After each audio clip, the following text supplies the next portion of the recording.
Good evening, everybody. How is everybody doing tonight? Daryl is getting all set up and ready to go, and then he's going to jump in here in a second. Other than that, big Throwback Thursday tonight, doing a little recap on our... There we go. Is that a hiccup or a burp? What was that? Technical difficulties. Oh my God, that's so bright. What? You definitely do have... you are definitely now white. Yeah, I bought a new camera because I was tired of my laptop camera not picking me up, and now I'm like super bright on this camera. So, what's the? Is it one of those ones that you can angle at all, or is it just stuck? Yeah, no, I can angle it a bit. Oops. I was gonna say, yeah. Oh, maybe I just need to move back. Yeah, that's not bad. You know what's funny is how clear everything is behind you now. It's a 4K camera. I think it's only 1080p right now, but. Oh, yeah, I think it's just because of this. I think we have to pay for the extra 4K. But it's still got good clarity, though. Yeah. That's why I switched to that camera, and it's way better than the blurriness of what I've had before. Okay. I love how we did our names exactly the same. What happened? What do you mean? We did our old school names, and then we did our Goonie names. Oh. Oh, man. How's the day, bro? How's the day? It's good. I mean, easy day. I got off at 4. Tried to get off at 4. Yeah, it's a pretty easy day. Technically, it shouldn't have been, but I'm pushing some stuff back until tomorrow because I know I need to be off earlier on Thursdays. But how was your day? Does that make your Friday big though? Yeah. Yeah. And technically, this is work that was supposed to be done last week while I was out in Astoria. So it's like junk mail. Like we have like we call it a third bundle, and it's just like those junk ads or whatever. So when people stuff everybody throws away. Yeah. So when people go on vacation, in our office, like they won't deliver it. Like our management's so stupid, like they don't take care of it. So like when we come back from vacation, we have all that extra junk mail. You can't take vacation without stressing out, but because you know you're going to come back to a shit show. Of course, dude. My day was I don't know, like busy and not busy at the same time. Like it was like jam-packed calls, meetings, getting stuff like that, and then it'd be like, oh, here we go. Like this is nice.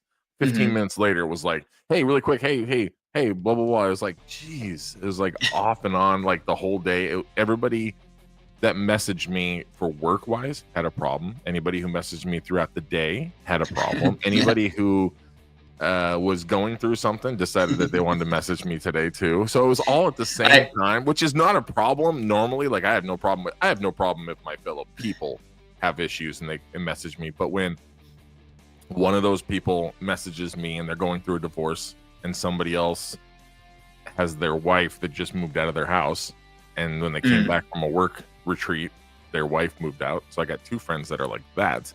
And then it was like on top of that, the work stuff. And then on top of that, it was the normal day-to-day, like, how are you doing? I'm doing all right. How are you doing?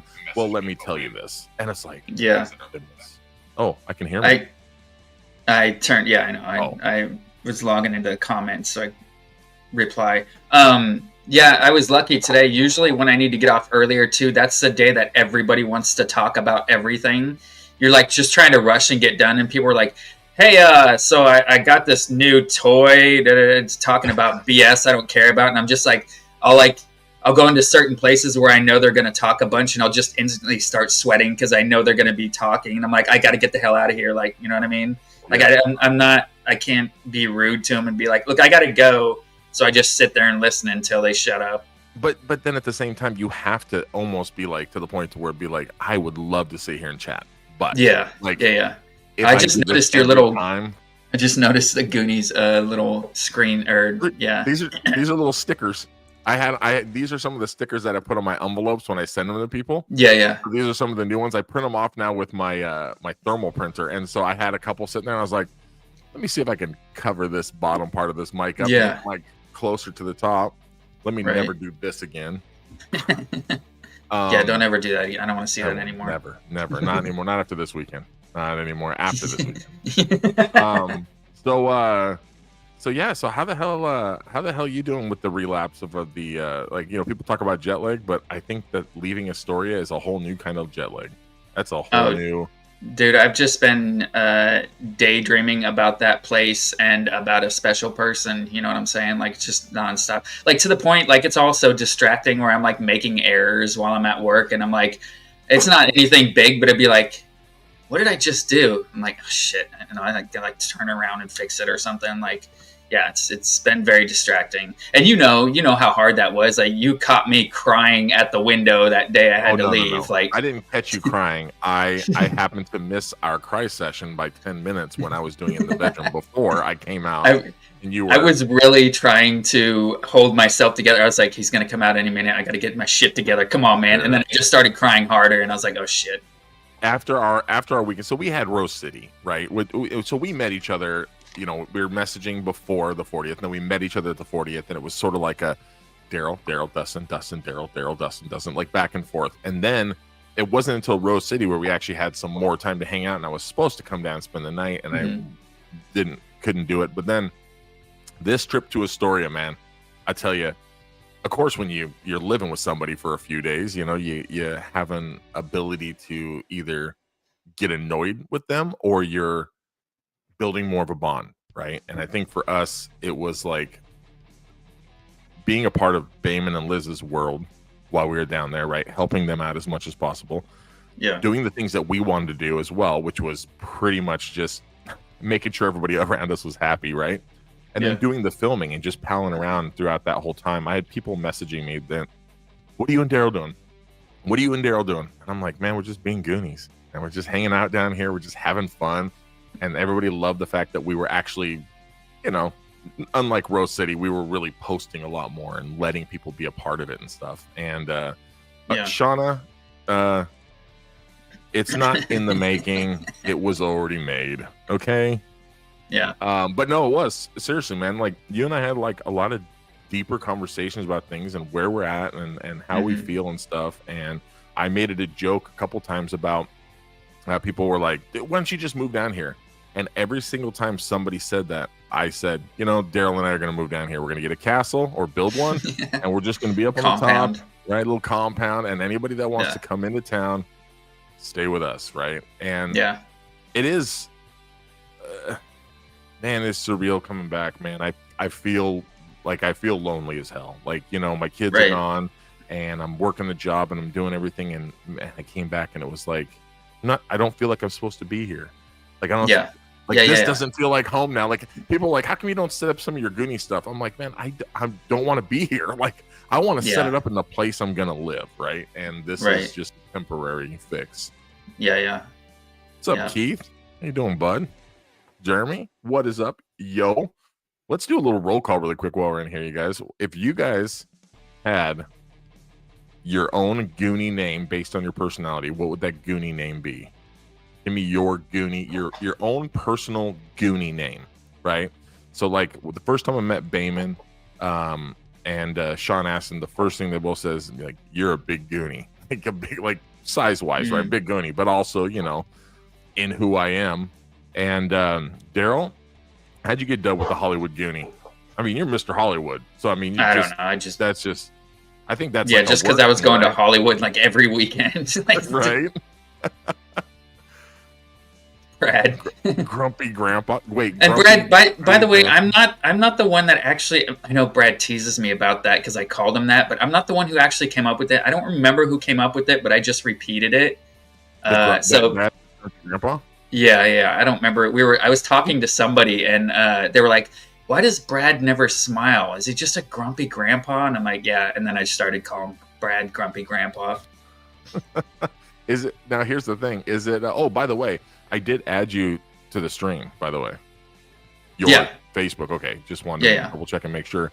You know how some girls have resting bitch face? Yeah. Or does that mean just Brad has grumpy goonies? Resting Brad face. Resting Brad face. It's still RBF, yeah, resting Brad face. Right. Let's see. Everybody, Sean is having some glitchy streaming. So let's see. Does anybody else have any issues going on right now? Not that we could do anything about it. I would just tell you to reset. We found out People were watching this through YouTube. And when we did the 3, when it was Instagram, YouTube, and Facebook, now we're doing it through mine and Daryl's Facebook and the YouTube. But that could be the reason why. I don't know for sure. Keith, Okay. aka the Hollywood Kid, aka the Throwback Kid.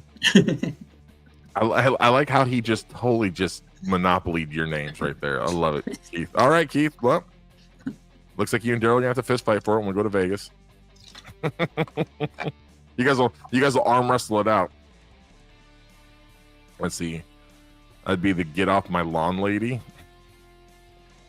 Oh, I found out watching. I might pick you one up too next time I go out to LA. But when I was watching Brandon and Jay last night, there's a prop place down there that makes the license plates, the out of time plates, which are like the exact ones that they had on the car, like for the movie. Hell yeah! They make it. It's exactly the same. I just got one of the little, little reproduction set where it gives you the future and the out of time, like those two. But they were like $22 or something total. So I know they're not. Yeah. They even feel a little bit smaller. Dude, that'd be freaking awesome. Hell yeah, man. I'd be calm the fuck down guy. You guys have some real good names here. Dave Knight. What's up, Dave? What is up, Dave? Part of the 4Ds. 4D. And it's like. So I came up with a little slogan for it. So 4D, 4D is like all about feeling the movie. So it's like you don't just see us, you don't just hear us, you feel us. And we gotta get the noise right. You gotta get that. In a world, surrounded by D. Wait, that's not gonna work. This is the wrong movie.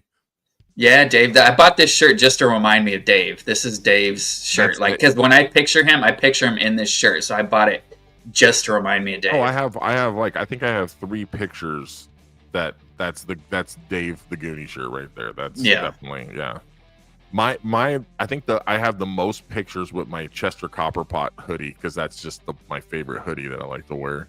Oh, whoops, missed one. I'm Dr. Retro. I like that, Dr. Retro. Mm-hmm. Okay. Yeah, we got to come up with nicknames for everybody. Right. Would you for like, I don't know, maybe for the 41st or something like that. Ooh. We'll have name tags. That was an idea that I thought about doing, right? Have you ever seen those canvases that are like a lot of different kinds of superheroes, or like it's like movies from the 80s, or it's like I don't know what it is, like could be like TV a collage show. It is like a huge collage. Usually it's like a 2 by like 6 foot like huge canvas. You can buy them online. I know they had them on Etsy, but a lot of canvas places have them, and there's like a rotating 4 or 5. I have 2 of them.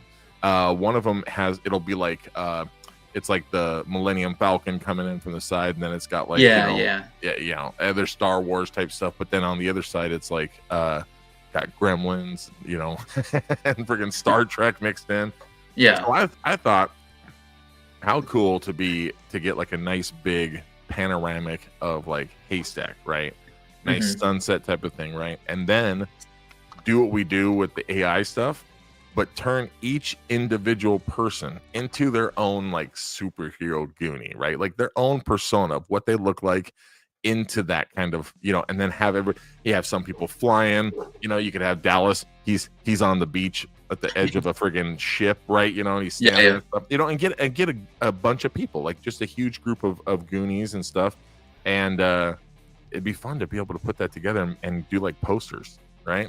And then just give those out to people, Yeah. Be fun. I have people that are like, hey, do you sell that Goonie security shirt with the thing on the back? And I'm like, the Funko of me? They're like, yeah. And I'm like, no, I don't. It was a one-off. They're like, you should put that on your Etsy. I'm like, with a Funko of me? And they're like, yeah. That the Funko on the back's cool. And I'm like, but you'd wear that? And they're like, well, maybe not on the back if it was on the front. I'm like, but still, you would wear that? I'm like, right. I don't think so. You were the first person I met when I got this story of Dave. What's going on with your Shutter movie? We don't talk about the Shutter movie. No, I'm just joking. Dave, feel free to chime in. Surrounded by D. 4 men. 1 name. You don't just hear us. You feel us. Oh, good night, Christina. Already? Have fun. That is that's a what is it? Where's she based in? 5:45? Where you at? I thought you were close to me. Jen, what is up? How you doing? Dallas at the Airedale? Yeah, the wreck of Peter Iredale, where he was like, he climbed up on it and he was like posing and stuff. Right. That was a good pose too. Oops. By the way, pick of Dustin, Daryl, Dave, and Dallas. Super. See what he did there? Super. Get it? Super jealous. Well, you should be, Keith. Because you too one day could be just like us if your name started with a D. Yeah, you got to change your name, Keith. You got to be part of the D crew. I won't be Dr. Retro. Oh, I guess you could use Dr. Bunch Retro. of D's. D's nuts. It was good to hang out with you too. I'm gonna guess this is John. Maybe not. Scary Strong. I would. Yeah. I would guess that would be John, right? Yeah. And yeah, I forgot. He mentioned that. Like, I forgot to grab a picture with him. I took a picture of him and stuff like that, or video, but I didn't grab a picture with him. One with him and I at Gizmos, but it was just hard. You know, you're trying to take pictures, or trying to post stuff. We're doing the video. We're doing, whatever. For you and me, it was running around for Bayman and Liz, and right, and trying to find Baby Ruth and how to repair stuff. Like how to get that stuff squared away. But it turned out good, honestly. Like I literally forgot about the other coins until like later on that night because we got so busy. Like after that first one was already found, and then we started getting going, running around town and stuff. I literally forgot about him. Dude, that's all you and I. We were there. We were kind of like the two executive assistants to the Goonies house. Yeah, which I don't mind. No. It was great being take care of that baby. Like you said, we thought going inside the house was like amazing, but getting to take care of it was just like another level. Well, and just that moment where Bayman messaged you and me to say, like, we're running some errands, we're doing some stuff, take care of the house. Like, it was like in that moment was like, we trust you guys.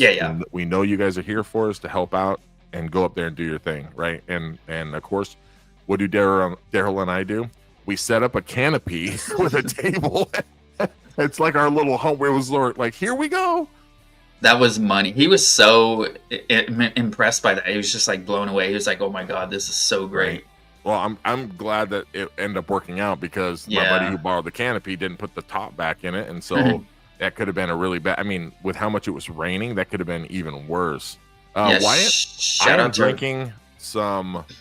am drinking in my Beach Bum Laser Designs from Seaside, my personalized tumbler. I'm drinking some water and some Emergency because I feel like I'm getting sick. Bro, me too. I've got some junk in my throat, and my throat hurts a little bit, and then I'm not congested. I just can feel it running. But yeah, I got a little something too. Yeah, we probably just got sick from making out. This is a true story, everybody. Daryl's a tonger. Why anybody eating some fun snacks while podcasting tonight? I'm drinking red wine, eating hot boiled peanuts. You know what's funny? Until my mom had moved to North Carolina, I never knew what boiled peanuts were. But when you go into a place over there and then I still don't really. I mean, I know what they are, but I don't know they're literally what they taste like, or like marinated like peanuts that we would eat in the shell, but you literally grab them, they're boiled and then put into like a can. And then you strain them. I think you rinse them off a little bit. Mm-hmm. And then when they're in like a bowl, you basically just pinch the shell because it's super soft and the peanuts come out. And they're super like soft, right? Wait, they're boiled inside the shell? Inside the shell. Oh, I didn't know that. And then you pinch the shell and then you eat it. And correct me if I'm wrong. Anybody over there on that side, I want to say Wyatt and Brad and... That's an East Coast thing, isn't it? I think it is like an East Coast and Southern thing. Or maybe Southern. Happy Thursday to you, Allie. Dodge Goonie. Dodge the Goonie. What's up, Roger? I like. Oh, yeah, that is me. It was a blast, man. And thank you for helping out too when we went over to do the fence stuff and whatnot, and just being around. I know you had to head out, and you still stuck around a little bit to help out. So I appreciate that. I know Bayman and Liz appreciated that too. Yeah. Yeah, it was awesome because a lot of people got an opportunity, like a Marcelo, people that got an opportunity to come up, during Halloween and stuff as well, which is really nice. Like you think you're just going to come up and visit the Goonie house and, get some candy and chill. And really, you came on the other side of the fence. You're right in front of the house. We were watching the Goonies. We were watching Game 6. We were just eating some Baby Ruths. I brought a heater so we could stay, well, at least the girls could stay warm. Daryl and I were basically up on the porch the whole time, like, hi, Bayman. Yeah. Mark Marshall. Hey, Richard Donner Bench. Hey, Richard Donner Bench again. Hey, Richard Donner Bench again. I went there. I don't know how many times I went there just to sit down on the bench, just to look out over the porch and relax. And for those of you that don't know, Daryl and I are coming off of the weekend in Astoria, and we're going to talk about that here in a second a little bit. Forgot about the coins. Yeah. So Daryl and I went there. And it sucked because we went there and we were there 5 minutes before 11, which they were supposed to start. But the little underground area, they opened it in like 9:30, I think it was, right? Yeah. To get everything set up for their shops. And people had like snuck in when they weren't supposed to and went down there and found the coin. And then they told us that they were going to be hiding the other ones once they knew the other one was found. But over the course of the weekend, well, they ended up finding 3 people found them the same day. And Daryl and I were fucking on it. We were ready to go. We both had a couple of people that we were looking to. It was that same thing where we thought we were going to have the day available to just hunt for those. And then all of a sudden we're just hunting for Baby Ruth, getting dirt, like fixing things. Like it just, we didn't have time. Getting full-size Baby Ruth. Grabbing some tools and trying to fix a fence. Yeah. But it was still worth it. And on that note, though, I'm going to give you guys some time to think. So Daryl and I have some news for you guys. Bayman entrusted us, and I want to be able to. I'm gonna write all these down. So I want you guys to be able to, really think about it, right? Because it's not like this is going to happen tomorrow. Okay. But for the 41st and moving forward, Bayman wants the opportunity to do some fun stuff with these challenge coins. And he, on the last, night that we were there, kind of hanging out and stuff like that, talking, he talked to Daryl and I and said, I want you guys to get on the podcast, do a poll or even just get suggestions, which I think is where we're going to go with this. And the suggestions are, what do we do with the challenge coins to make these a special thing for the people who did find them? Are we doing movie nights? Are we doing, is this like is it a hanging out with Mr. and Mrs. Walsh? Is there some sort of event? Is there some sort of get together that we could do or something, and I'm kind of reiterating because I'm trying not to give away too many different answers that I've been thinking of, but he wants us to try to help him to come up with some stuff. And him and Liz want to make this kind of special when it comes to the fact that there are, what he said, like a little over 400 now is what he said are out there. So there's still more available that are still going to be put out there and such. So, and to get that actual amount, I know a lot of people have come on here, but like how many coins are left? Well, I'm just going to say, give or take a little bit, around 60, I would say, probably left. I think he said it was a little over 40. So let's just assume that there's like right around 60 to 70 or something, right? Yeah. Some of the ideas I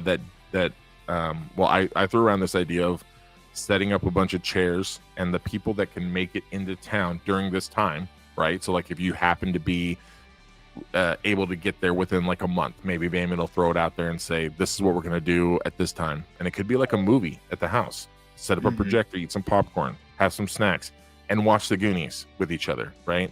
Have a good time, right? Kind of like our own little VIP party, right? But it could be a bunch of different things. It could be maybe a movie at the Liberty. Maybe it's watching the Goonies at the Liberty, right? And then having some drinks later or something, or eating some dinner somewhere at one of the establishments to support the local community.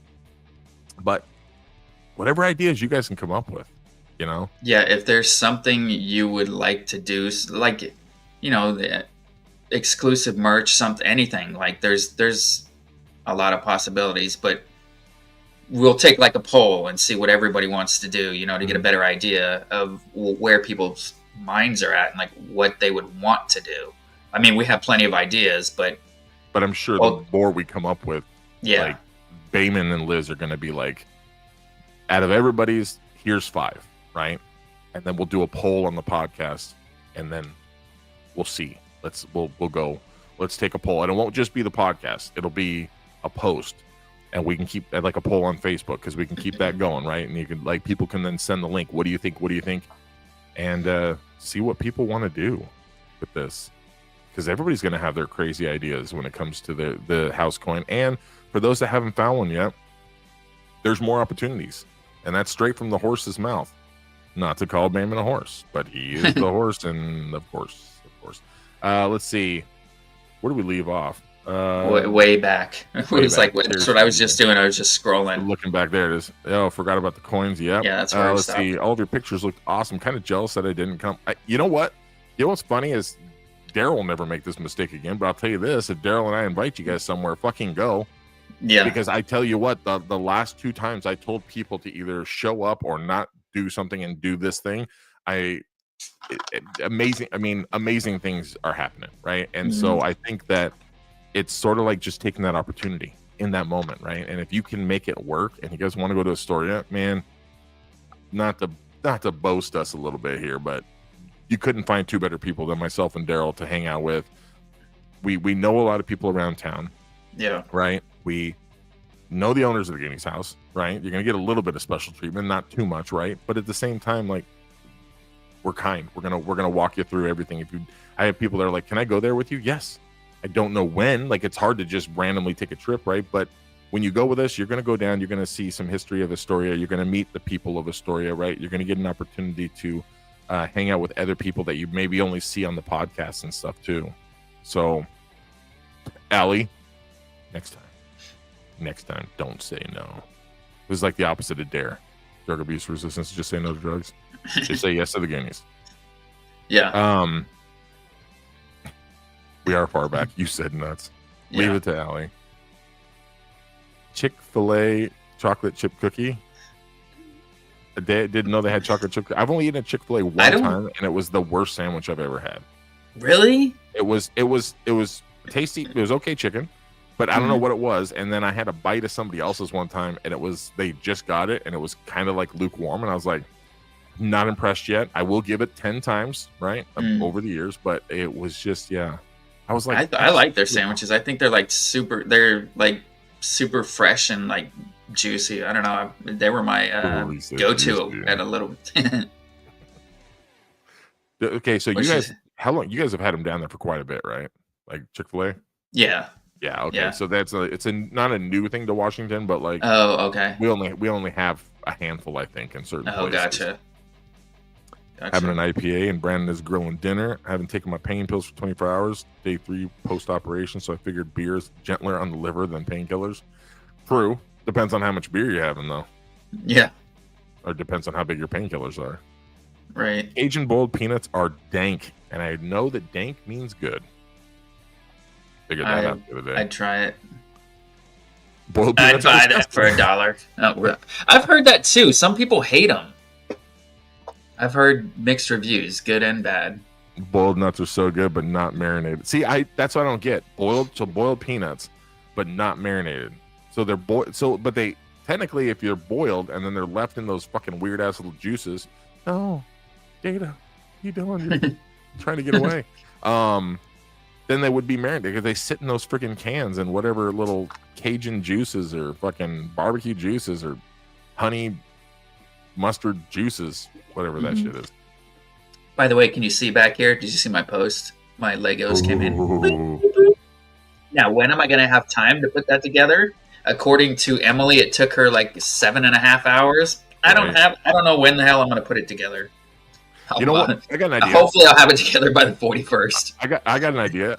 No, that would be a bad idea. Never mind. That's a bad idea. I was just trying to think we could do it when we go with Brad over to Astoria again. But then I'm like, then we got to fucking bring it back. We'll end up being busy again. Yeah, that's Just, true. I mean, We didn't even play those old school video games I brought. Yeah, I know. Yeah. We'd get home at night and it was like we'd sit down. 5 minutes of TV and then we're like, okay, wow. Literally 30 minutes of TV. That was like 25 minutes of Dustin friggin' watching and then 5 minutes of me falling asleep. Yeah. Everybody's jumping on those bowl of peanuts. Roger, so here, let me give everybody this while we're in here. We got 22 people in here. So the Goonies house is closed. It was open for the 40th to a select few people. There were 50 that were picked. There was VIP, that there was 100 people part of the VIP and things like that. There were production people and stuff and people that are part of the docuseries, right? And then the handful of people that are picked by Bateman and Liz. Those people went into the house. So you're probably thinking maybe like 180 to 250 people, I guess, somewhere in there, right? Once that was done, that has been closed up since. The windows are covered. So nobody can see in, nobody can video, nobody can get in there, right? I know that I had 2 people reach out to me because, yes, Daryl and I, have already seen the house. So when I went to the back porch and people saw me go to the back porch in there, I was getting tools out of the... I wasn't in there walking around looking at stuff. I had already seen the house. I have already signed the little NDAs and stuff, right? So I'm covered. But the problem is they're building the hype for this documentary, right? And they're putting this together. And you can't build the hype if everybody gets a chance to see it. But it's also... It's more special than you guys could imagine. When you think the movie and you watch the movie and then you go in there and see this, the same feelings come up like the first time you're watching the movie. They want that for everybody that watches this documentary. They want a fan's perspective, and that's why I think they're waiting, and that could be later, way later, right? After that comes out and things happen. Bayman says that could be one of those things that people get an opportunity to do, right? If you have a Goonies challenge coin, a house coin, right? That could be one of those things. So let's throw that into the mix, right? So if anybody wants to, you can throw me an idea on that. That could be one of those things. We don't know. But I had a lot of people that were like, you guys are so lucky you guys got to go back and go into the Goonies house. And I kept having to correct people. We did not. No, we did not at all. Like if it was maybe doing something during Halloween, trying to like bring a TV out so we could watch the Goonies, that was basically it, right? So it wasn't like we just went in there and we were hanging out at the Goonies house. Right. We were hanging out in the front of the Goonies house in the rain, in the cold. And yeah, you came up. It was a pleasure meeting everyone. Yeah, great vibes all the way around. Yeah, it was fun. Yeah, you came up. You got some good pictures too. We all signed the book. She actually brought up one of my notebooks, the 8-bit Goonies, and we were signing that and stuff. So I think Daryl, I think you, me, Bayman, and Liz are all on the same page too. Yeah. I have some stuff I'll send you, Patrick. I don't know if you got John. Well, I don't know if it would matter, but I had John bending that horseshoe and stuff like that. And then I had a couple clips where I was like filming the filming. So I can send that to you. Yes, Wyatt. I'll put that in there. You're damn right. The fun walk and run around the jail to the Goonies house. You can call it the Truffle Shuffle and then raise money for local food bank or veterans or homeless. Great ideas. Like these are great ideas.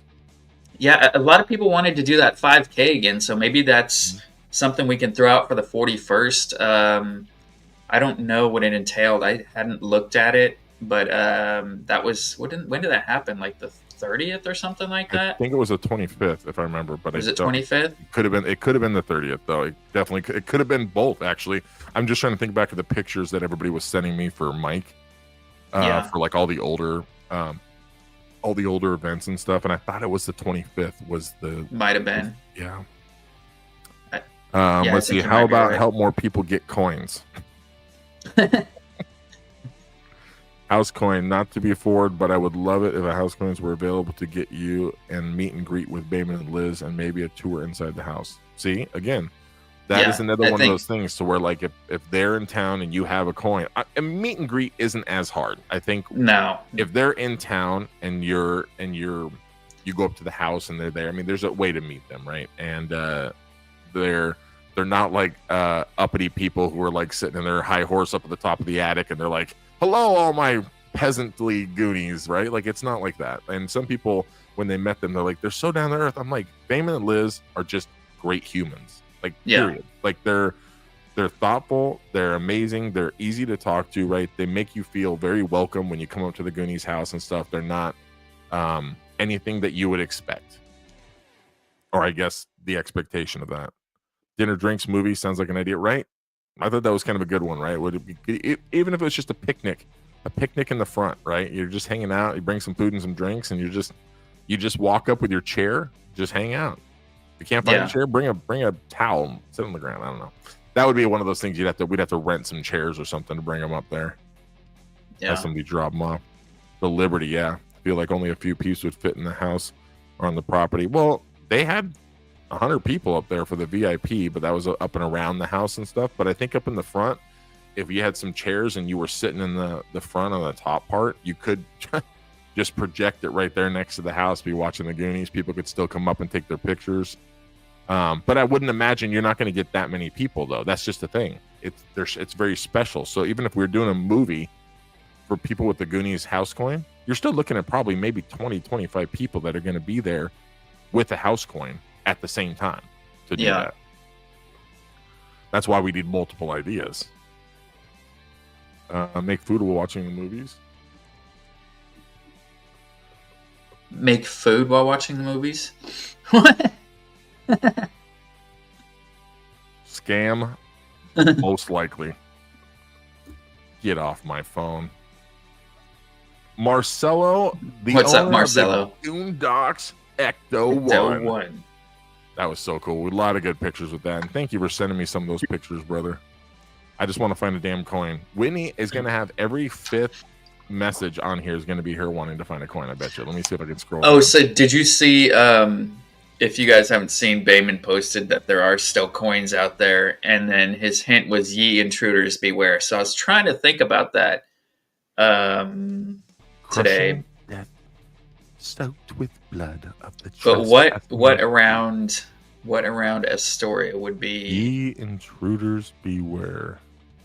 I mean, is there anywhere that says intruders beware anywhere? Like, can you think of just that line, like intruders beware? Like, maybe that would be the place or somewhere that had something like that. I don't know, possibly. Allie, all you got to do, Allie, is say yes and then follow through. How far away is Allie from there? Do you know? She lives 15 minutes up the road from me. Right. So 2 hours and 45 minutes. Yeah, this is on you, Allie. You're not even that far away. This is all on you. You could jump in my truck and take up no space because you're 3'2". So I mean, yes, Allie, I do like juicy meat. Juicy meats. Have to bring your new ride. Wait, you'll have to bring your new ride? Oh, are you talking about the truck? Or no? Maybe you're not. Must be talking. I mean, that's just me. That's just myself and Jesse putting on some. We got some Jesse Moore. If you guys know, he's posted a couple things, but he's doing like a Vader hat. He does a lot of like 3D printed stuff. He does fundraising, and he has a vinyl printer. And so he was printing off in his vinyl printer some of the decals on there. I still have these to put on the back.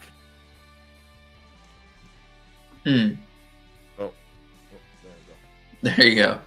So it's gonna say Goon Squad, the other direction, but it's gonna be like right on my tailgate, and then underneath it's gonna say Goonies Never Say Die. I got a whole bunch of stuff. I got stuff for the hood, and one of my other buddies might actually be helping me to do a little plywood backing where it'll sit on the back of my truck and look just like the DeLorean from Back to the Future. So I'll be able to put it on, but then be able to take it off. So it'll be kind of cool. Yeah. Deborah, what is happening, Deborah?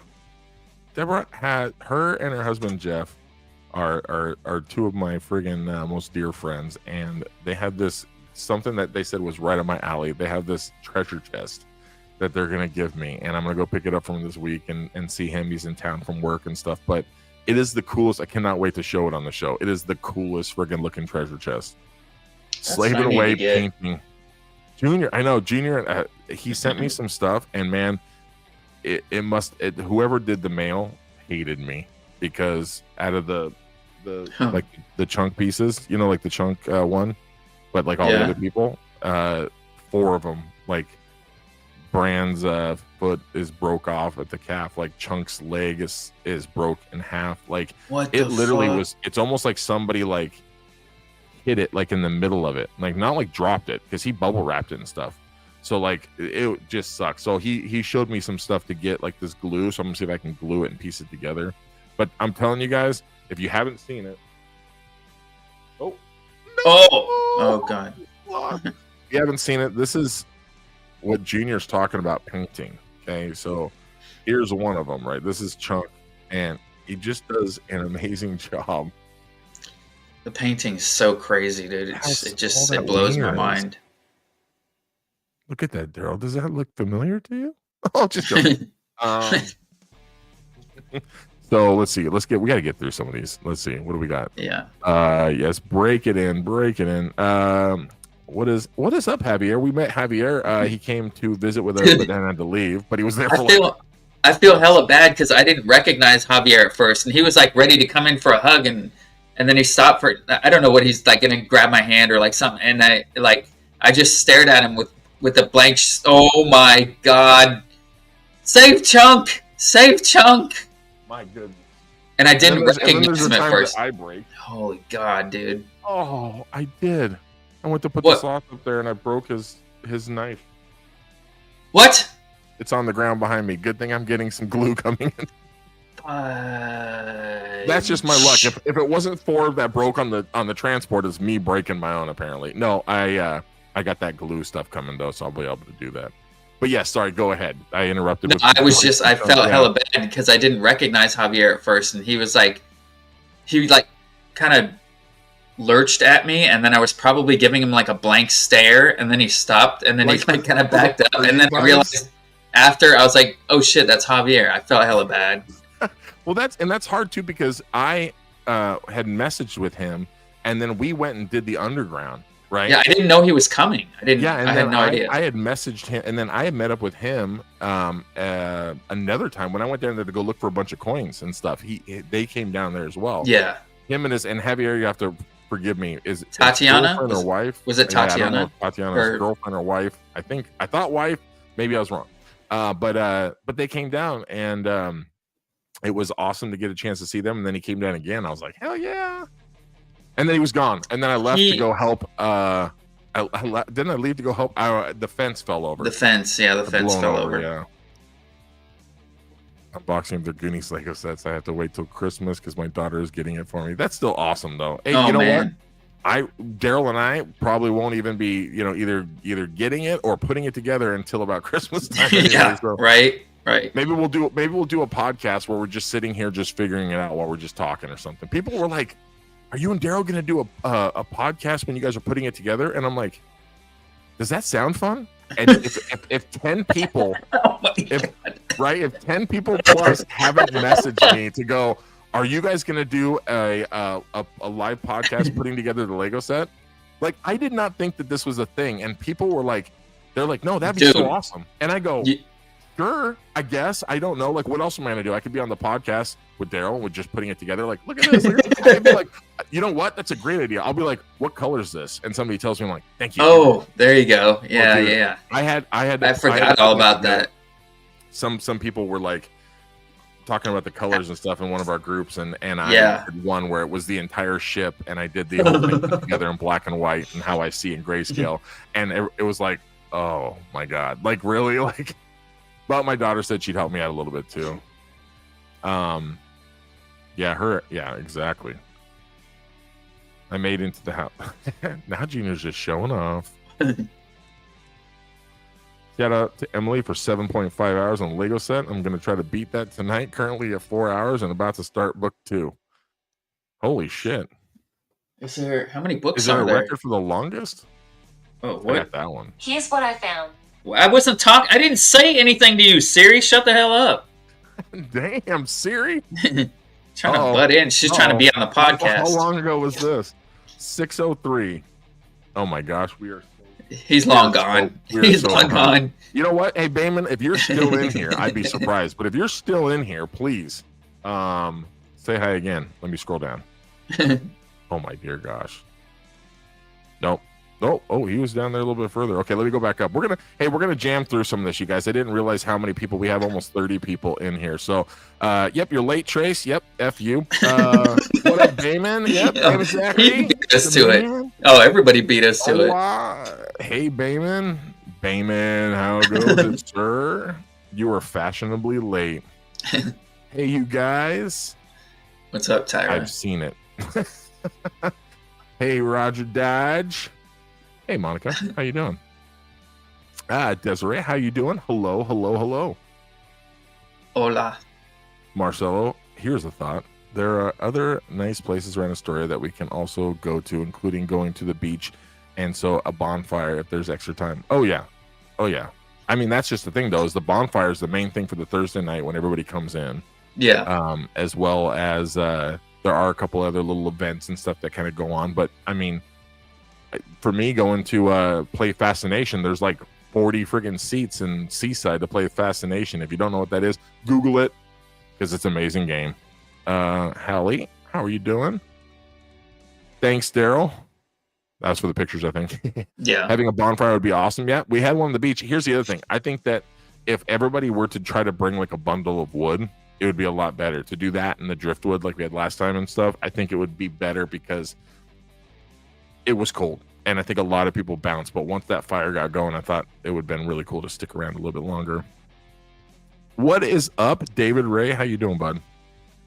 Do we have any other information regarding a date when the documentary will be released? I am looking forward to having access to my photos. I know. Yeah, we talked about that before. Yeah, I want to see our photos too.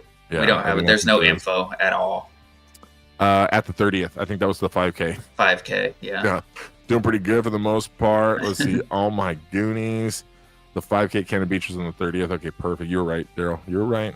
I owe you. I owe you now. Never questioned my Goonies stuff. My Goonies information. No, I don't know. I thought it might have been the 25th. I couldn't remember. I remember seeing the now medal. We gotta find out. Did they have one at the 25th also? Because we could both be right. You never know. Maybe. I can't wait to keep adding more people. I may over time too. I'm going to add the photo of meeting people in between the pages for my memories. Most definitely something I will hold dear for a lifetime. That's awesome. That's awesome that you're doing that too with that book. I think that's going to be awesome. Whoops. They are very nice. That was for Bayman and Liz, I think. Was it the 35th? We do no. 35th never happened. Yeah, nothing. COVID. They canceled it. My phone does that too. We like screw with them. Okay, hold on. It would stink of those of us without a coin, though. But I get that there will be regulation on the amount of people. Here's the thing, though. Yes, if you don't have a coin, you can't do that one thing. But not having a coin doesn't mean that you're not going to be a part of like a lot of the stuff that happens. I mean, we're talking about. This is just a little like one-off special type thing, right? Like, it's not like Bayman and Liz are going to go into hiding into a cave or something and be like, okay, if you have a coin, you get to meet us. Like, you're still going to get your opportunities. And like I said, I think there's still some coins out there. If I didn't think Bayman was already gone, I would ask him in here and say, hey, do we have a count? But also, I don't think he has an exact count, and it's hard to tell because, there could be people that haven't registered their coins and stuff like that, but he knows for sure there are some out there, and it's probably with businesses or something that he's checked in with, I'm guessing, And the other thing too is, you guys, we can post it, or somebody else can also post this on here as well too. If you go to the Goonies house on Facebook, the link is on there. But if you have a coin, you register the coin. That lets them know, how many are out there, how many have been found, what numbers are covered, which I need to do as well for mine. But also, I'm not registering, of course, the one I'm going to give out. That would be a dick move. So here, you can have a Goonies house coin that we give away on the podcast, and yes, it's registered under my name. Like that. That'd be a super dick thing. So anyway, now after I go ahead and register the coin, I'm going to give away. I have a new Jeep. Nice, perfect. Bring it down. That's random. I wish plane tickets weren't $500 for a spontaneous trip. I love lamp. Yeah, Georgia to Oregon isn't cheap. Otherwise, I'd be out there often. We'll check Georgia to Seattle. Some people have done to Oregon, and then they did to Seattle, and Seattle was like $250 cheaper. Yeah, I So didn't even think about that. Somebody brought that up before, like check around to the different airports and stuff because it could be way cheaper. hell yeah, Dave worked on 2 movies that are going to be released sometime this coming year, so it's gonna be awesome. And look for Dave, he's a dead man. Shh, just joking. I didn't say anything, Dave. I love you. Richard was going to take us to one of the sites, but we again didn't have time. We didn't have, man, I wish. There's just never enough time when you go to Astoria. You take care of all the things that you're supposed to take care of and all the things that you're, Every time we're like, dude, I can't wait to relax and just finally hang out, and then we're just constantly running again. Daryl and I were literally like, oh man, what a day. This is awesome. Let's sit down, and let's start watching the movie like Back to the Future. I think I put in Back to the Future 2 or something, right? And then we were both like checking our phones, and then it was like, yeah, night. Yeah. Then we wake up early in the morning and start it all over again. Roger, yes, Bonfire's Thursday night for the 41st will be Thursday night. Star will be probably putting that on again. The projector screen power to watch the movie on the beach. I don't think there's not power. It'd have to be a generator. There's not. It's a little windy, so you'd have to stake down one of those big blow up projector ones, and you'd have to have a projector that could do it big enough, right? Like a good size so everybody could see it. Here's the thing, that's an option, but probably only for somebody who lives down there. And I do know that there were some people that are in Astoria, Seaside, Cannon Beach that had that option to be able to bring something like that so we could do it, but it's all about the coordination. So again, if you guys need to, but you guys can search it too, but I will share my group that I have for the 41st of the Goonies and the 40th of Short Circuit for next year. It's a group on Facebook. You can talk about next year's stuff. You don't have to wait for 5 years from now for another main anniversary. It's like a torrential downpour outside right now. Deborah, you must have what we had. Beware clue could be near the abandoned cleaning building that is closed off to the public near the Riverwalk trolley tracks. I like how Keith is literally doing, like, he's like, it could be right here next to that rock that has a little piece of purple on it that has a grass stand on the left side. It's very particular, bro. That gotcha. Yeah, no, sorry, I don't have that. I can't. When I scroll down a little further, I can't get to some of the conversations. Let's see here. Bayman, me and Miss Walsh in the house. Hey, we're still he's 11 minutes behind. They're 10 minutes. Definitely not. They're definitely not here. They're definitely not here anymore. I love how many people are in here, but the fact that Daryl and I love to get through all of the comments, right? Return 650 to 700. Hey, you guys, what is up, Emily? How the heck you doing, sis? I think my husband has one. Used it for camping. Hello, gorgeous. What are the names? Dave Knight. That was probably for the movies. Bayman. Hello, Mr. and Mrs. Walsh. Welcome. Stephanie says, geez, that's crap. It's only like 1,500 US from Australia. I love what Emily's like. Yeah. Let me show you what it is from Australia. Let's see. Birthday week before Christmas. We got to. Hey, if anybody wants to come down, there's a whole bunch of us going down for New Year's. I think we're up to like 10 people now going for New Year's to Astoria. Putting together your Goonies ships would be epic. I think we might do that. Like an 8-hour podcast. Here's the thing. We could do that on like a Wednesday night, which is what Daryl and I wanted to do for a collector's night. And that would be the perfect night for it. Do a Wednesday night, right? Started at like 5 o'clock and then just keep it going. Be putting it together, eat your food. We're hanging out, talking. We'll bring some people on to the screen, right? So they can show their progress. We can have up to 10 people. So we could do something. We'll figure it out. Awesome. Here we go. Gonna get through some of these. Unless you fly Spirit Air. Okay, we got some of those. Let's see. 17th. Emily, 2 books, 21 separate bags. It was a masterpiece. I reckon Keith could finish it quicker. I don't know. He's trying to beat it. I'm so bummed the VIP. I thought no one was going to do it, and I didn't want to be snooty and do it, only to find out. Here's the thing. I was short, and I had money saved up, and then I borrowed the money, and I went to get it, and it was last minute, and the last ticket was gone, and I didn't get a chance to do it, which sucked. And I was there for like 2 hours, just sitting on the other side of the fence like, hey, Daryl. Hey, Jason. Hey, Mark. Hey, Brad. Like, dang. I got completely lucky because I had just budgeted. Like I looked at Comic Cons and I tried to get pricing for like what it would be for photos and signatures with everybody. So I Mm-hmm. kind of had all that stuff priced out. And so when they came up with the VIP, it just fit into that budget. So I had already had stuff budgeted out for a different reason, and then yeah, that money went to the VIP, which is the same thing. Like, Oh yeah. because I didn't know how everything was going to work out. I didn't know if there was going to be signings. I didn't know if there was going to be meet and greets and stuff like that. That was before the VIP was talked about and all that. But Oh, I gotcha. had budgeted out, in case that was going to happen, and I'd budgeted for like everybody. Yeah. Well, and then once I sold the merch down there too, I was like, well, shit, if I could do a last minute, that would have been nice, right? But it was the night before, so Yeah. Star had wood firewood there. We left the last of it. See, that was the other thing though too, is the fire really didn't get started. Like it wasn't really a good sized fire. That's why I was saying, like, if people actually buy it and stuff. Oh man, I'm Damon. Hold on. I can't type and do two things at the same time. So let me see here. Here, hold on. What is? There, Bateman's like, he's like, I popped in and said hi, but I think you guys missed my comment. It's like, come back for a second. I'll tell him we're behind. Yeah, we should both repost the link for the coin registration. I was talking to somebody about that. I don't remember who. And I said I was going to do it, and I forgot. The register, is that what Roger just put in there? Oh, okay. Yeah. So other people can click on that link too, which is good. I did. You know what I might do? Let me just do this really quick, and I'll just invite. I just messaged Bayman. Let me invite Bayman in, and maybe he pops on for a second to say hi.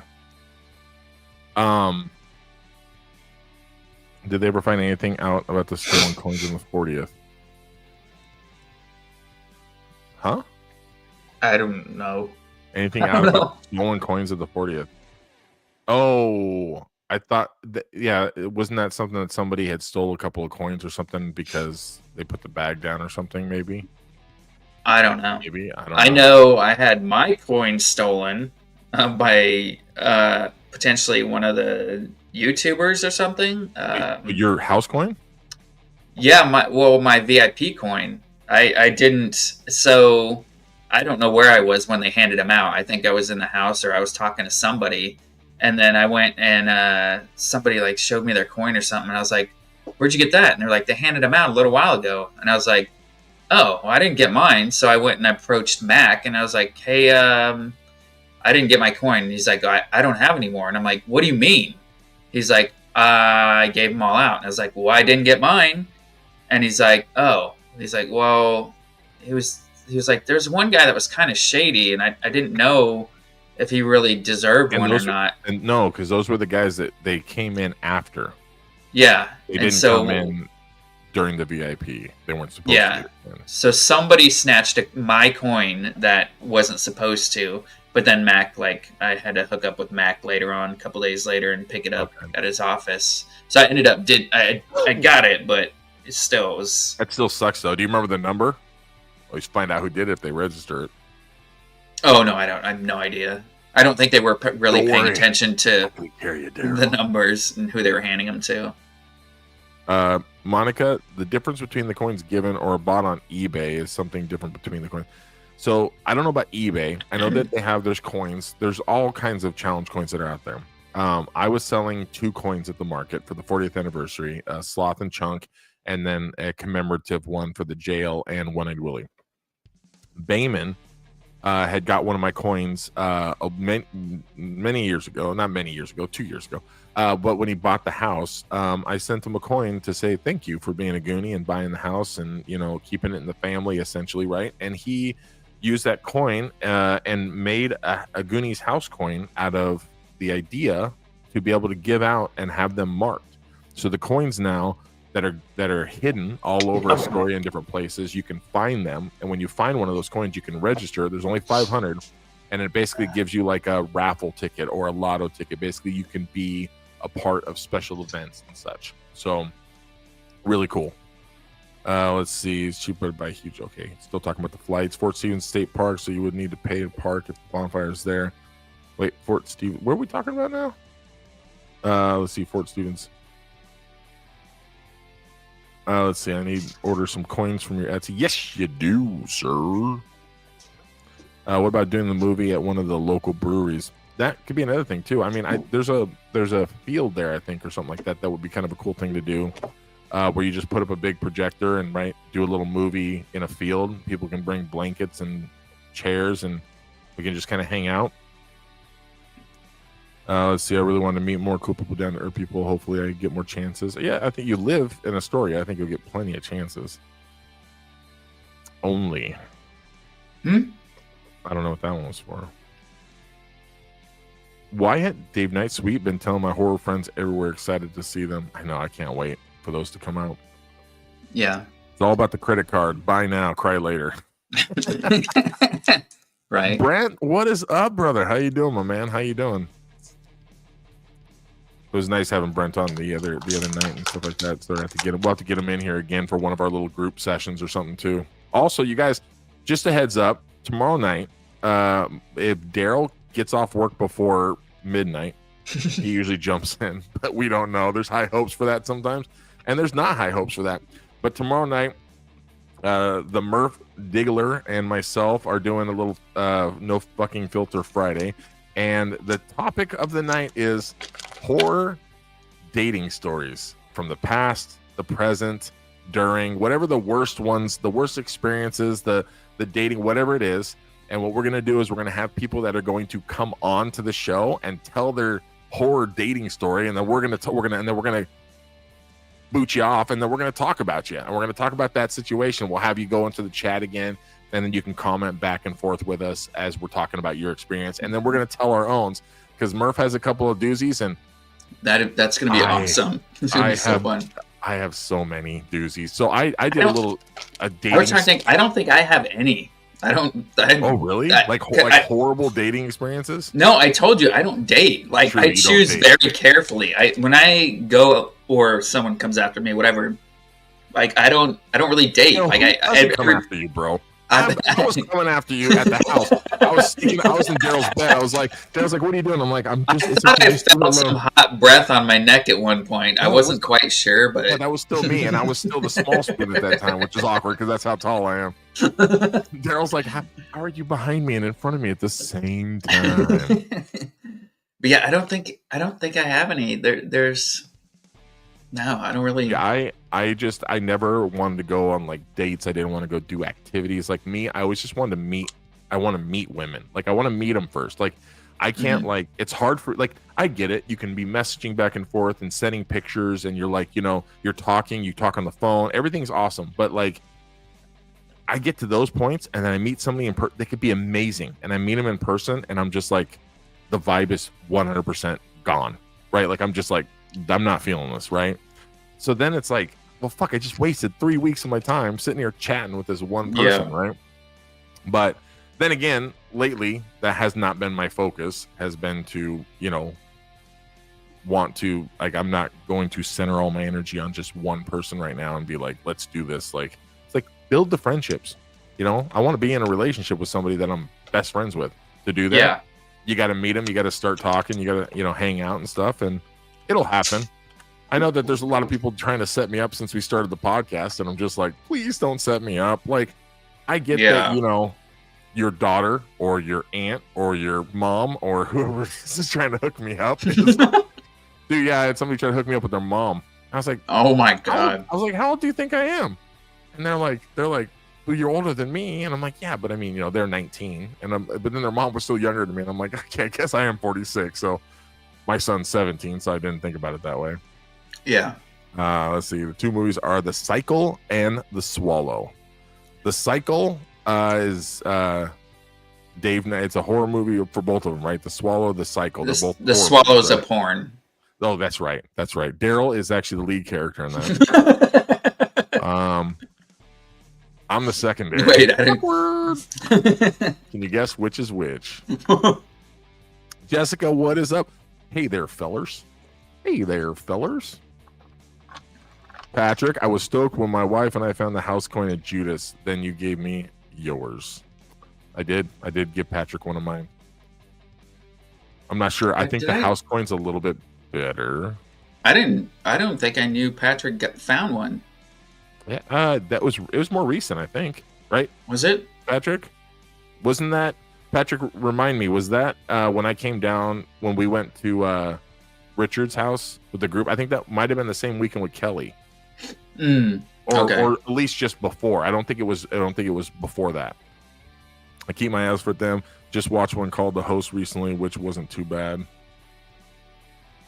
I'm down for that, Dustin. What did I say? I don't know. Time frame. 6:37, 4 minutes ago. Little rewind. Probably coming on to the podcast talking about horrible date stuff. Yeah. Right? Do the movie at the school. Yeah, I think they've done it. That. Haven't they done that at the school? Didn't they do a movie night where they had a big projector and they did it at the school? I thought maybe there was one where I saw like a huge projector in a field. It has to be like the school, maybe, or something, right? No, because the school doesn't have the field. Are you talking about the kindergarten co-op school? Is there another school? No, I mean that's what I'd think. Where do kids go to high school there? Is there a high school around there?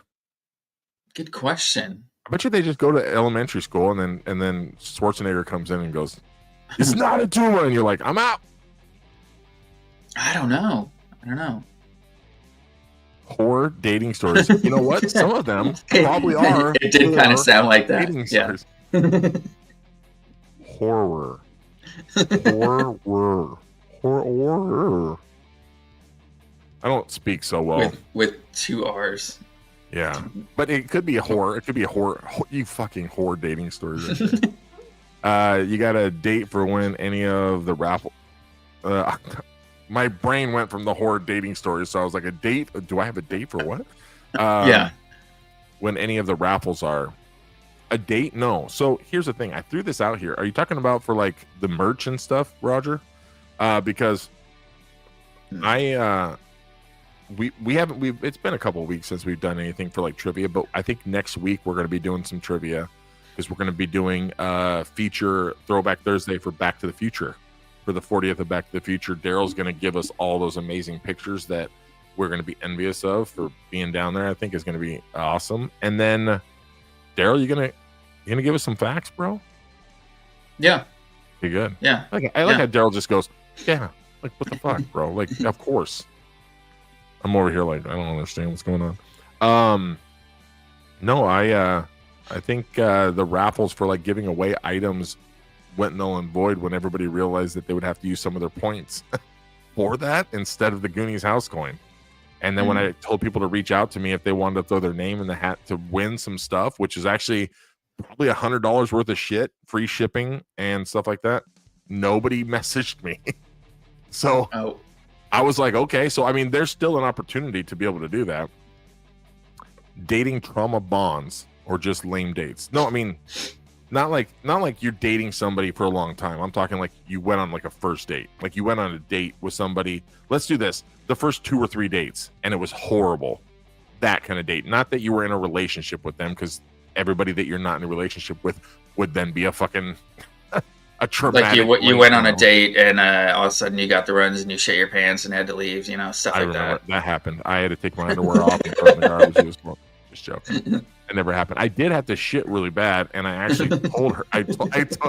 I told. No, I'll save it for tomorrow. Tune in tomorrow for the shit story. I got 3 of those, by the way. John. I went on 50 dates. Okay, 50 meets. 50 like to meet women in 2 months.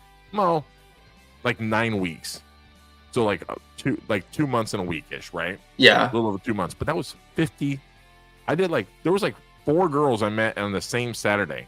Like I went and like had like a coffee in the morning, and then I went and got like not a lunch, but like we went and got an appetizer, and then one in the evening we just kind of hung out and talked at a park, and then I had drinks in the evening, and every single one of them, what you did do today, I was like I went and met up with 3 different girls. as you do, right? And she was like, "What do you mean?" And I was like, because I was having drinks with her. The first girl was like, "Well, what do you have planned for the rest of the day?" I'm like, "I'm actually meeting up with 3 other different women just to see what." And the girl that was in the middle, she goes, "You do realize that there is like a TMI when you're dating?" And I go, "What do you mean?" She's like, "Well, if I ask you the question like what you're doing, you don't have to say." I go, "Well, then that would be lying if I said anything else. That's all I'm doing all day long Yeah. is meeting women." And she's like, "Okay." Like, sounds good. Yeah, I do. I definitely don't do it good. I don't know. John, yeah, come through tomorrow, John, and tell some of those stories. The bird girl, that was a crazy day. A bird girl. Oh, bird girls are crazy. Yes, setups are usually bad. You know what though? I did go on one blind date one time, and now she is a very dear friend of mine. Like she's probably like the I'll drop anything and fly to where you're at if you need me type of friend, right? And but it was the weirdest. It was a true blind date. Her friend and my friend knew each other, and so they told us where to go, and to go to the front and ask for the other person. So we had no pictures, had never talked before, nothing. True first two. Oh, okay. When you said blind date, I thought you were talking about like you guys went on a walk and she had her cane and stuff, and like she really I did go on a date with a blind girl. I'm gonna give away all these fucking things. I went on a date with a blind girl that didn't tell me she was blind. She was dropped off. She was dropped off by her. She's ex-husband. just like this the whole time. She's like, "Hey, so yeah." You're like, "Why won't you look?" Dude, that was weird. You started talking about the blind, and your face went sideways, and then you glitched out, and it just stayed there while you were talking. I know my computer glitched out. I don't know what that was. That was weird. No, her ex-husband dropped her off because they still lived together. She was blind, and he dropped her off for the date with me, and asked me when to pick her up. Oh, that's. I said now. Freaking weird, dude. Yeah. Pick her up now. Like, I mean, I don't know why you guys are living together. What am I gonna do? Like, yeah. Can I come stay the night at your house and have sex with the ex-wife in the room? And could you do me a favor and turn the lights on? Like, well, it's just awkward. That is weird. I don't really date if the vibe's the vibe. It's a serious date. Let's keep these dating. Keep these in. That's true too. You know what? But I wouldn't consider chilling and hanging out places, dinners, or as dating. See, that's the thing though. Is dating? I think is particular to how people want to. Some people think that dating is. What was that? I got a package. Oh. Talk amongst yourself. Hold on. Somebody's at the door. Oh, that was like your doorbell or whatever. So you got your coin the last day of the 40th. You were searching around Coffee Girl and then saw Judas Clue. Oh, okay. The last day of the 40th. So Sunday? I mean, last day of the 40th for me was like Tuesday. Yeah, I mean, if worst comes to worst, I think there's some open fields out there. I actually have one in mind. But just see, the thing about the beach too is that where's the power source going to be? You know, like I go to the movies on the beach in Santa Cruz, and they can just, you know, that's right next to kind of like a building where they can get a power source. But Cannon Beach, like, I guess they would have to feed off like one of the hotels or something like that. I don't know where they get their power source from, but it's going to be tricky. And then, you know, when that tide comes in, where are you going to put it? You're going to have to put it like way up on the beach. I don't know. There's complications. I mean, it's something we definitely want to do, but we'll see. The high school is on the Dairy Queen side. Oh, okay. Gotcha. Yeah. I think that's what I'm thinking of. The high school? Yeah. And I think that's the open field that I'm thinking of too. Could be wrong. Here you go.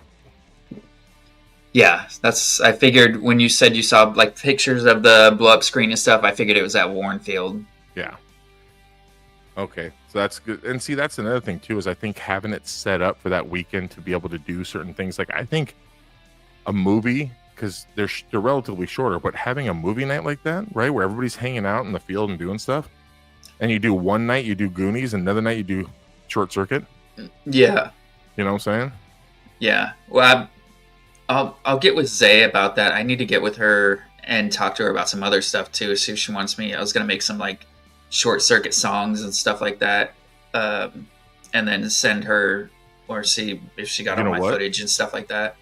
I'm going to do that right now, but I'm going to add you to our chat. Yeah. That way all four of us are on there. You, me, Zay, and Richard, so that way we can, because you and I, we have proven that we can help quite a bit when it comes to things, right? Yeah. Astoria High. It's on the south slope area. Huh. Okay. I don't know why. I guess going to the high school really isn't like a thing. Yeah. To it's just one of those things you haven't paid attention to, that's all. Trying to raffle your asses. Yeah, right. Let's see. Project the movie off the building next to the jailhouse, which is huge, and people can set up on the parking lot and close. Yeah, we could do that. I think just having something like that where you could watch it like over by the jail and stuff like that. You're outside and everybody, but it would be downtown. You could get the chairs from the armory, so you have enough chairs for people. But it's hard because unless you get a place where it has just grass where people can just come and sit down and stuff, there's gonna be a lot of people there still. So I think whatever we do, we have to be able to accommodate a good amount of people for the 41st. It's not going to be just like a group of like 50 of us, Hell, Daryl and I have a group of like 60 people that we know that are just going to be going down there for the 41st. That's crazy. I'll have to talk to Jeff about that. Jeff Daly, hang a huge screen on the Astoria Mangler Bridge. It's kind of a drive-in situation. You can walk. You're right, parking lot. Walk. I think I know where he's talking about. There's a little park down by the end of the Mangler Bridge. And he puts a huge screen on the bridge? Yeah, I think I know where he's talking about. And watch from the parking lot. Oh. My stories will not make you want to date. They'll make you want to run. The Dairy Queen side after your comment. Too brutally honest. Yeah, I have no filter versus hiding or lying. I don't think that's the reason I think that's a good thing nowadays. I think it's in how you address yourself when it comes to dating. I think that having no filter is a good thing. I think that a lot of people aren't open to the ideas of people just saying the brutal truth.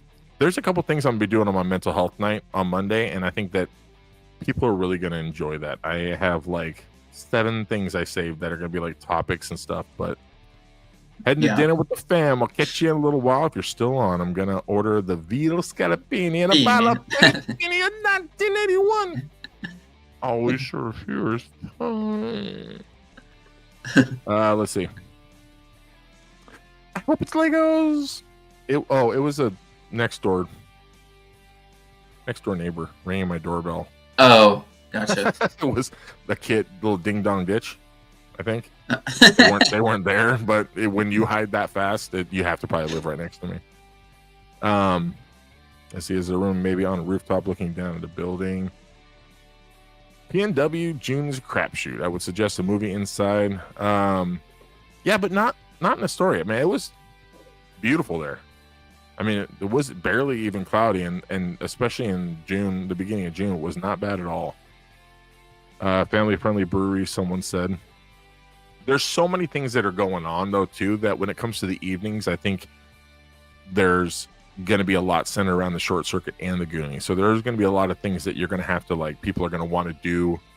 We're going to want to plan if there isn't something we want to do during that time. But, man, trying to do another prom night, they're trying to do another market, but doing it around the collectors is what Richard was talking about, doing, like, more of a collector's, selling collectible items, not just, like, T-shirts and merch and food and stuff like they had at the retro one, like to actually have people bringing like memorabilia and merch that is like collectible stuff, right? And have that be the main focus of the armory, which I would love to do again, but also took up a big chunk of my time, and I thought it'd be great to have a bunch of people with me to be like, talking and doing stuff. But man, it was a lot of fucking work when I was down there.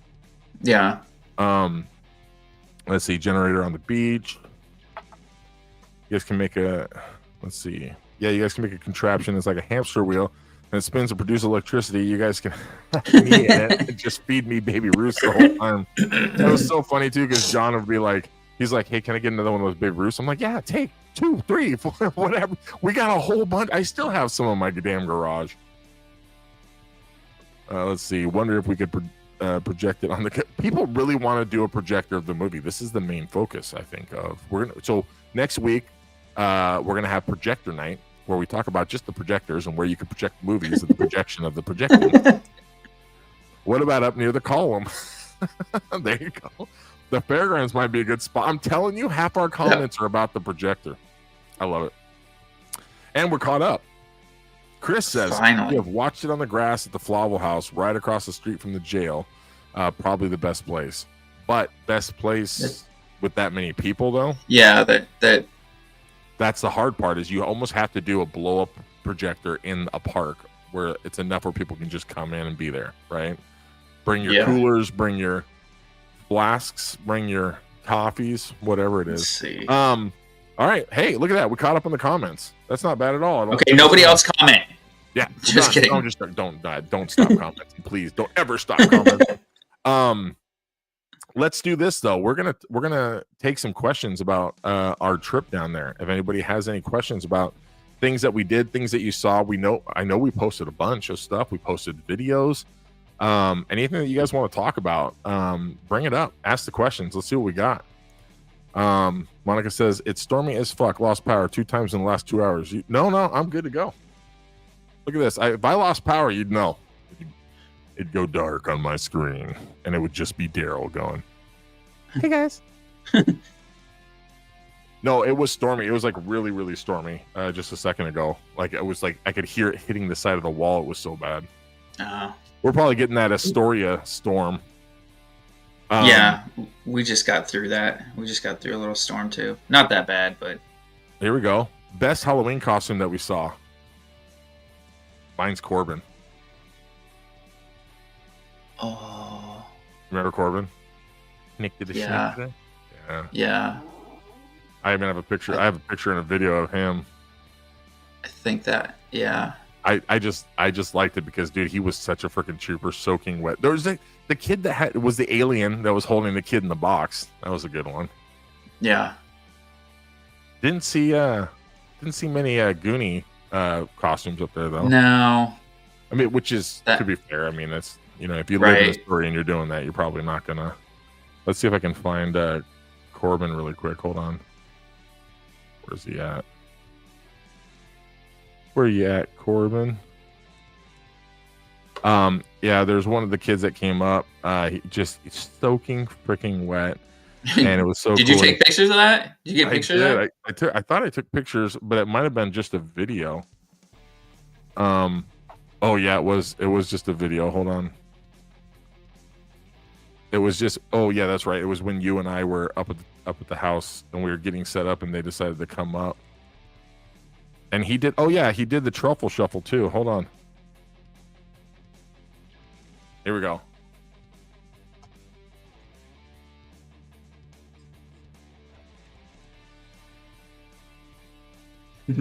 So I said we're gonna have him do the truffle shuffle.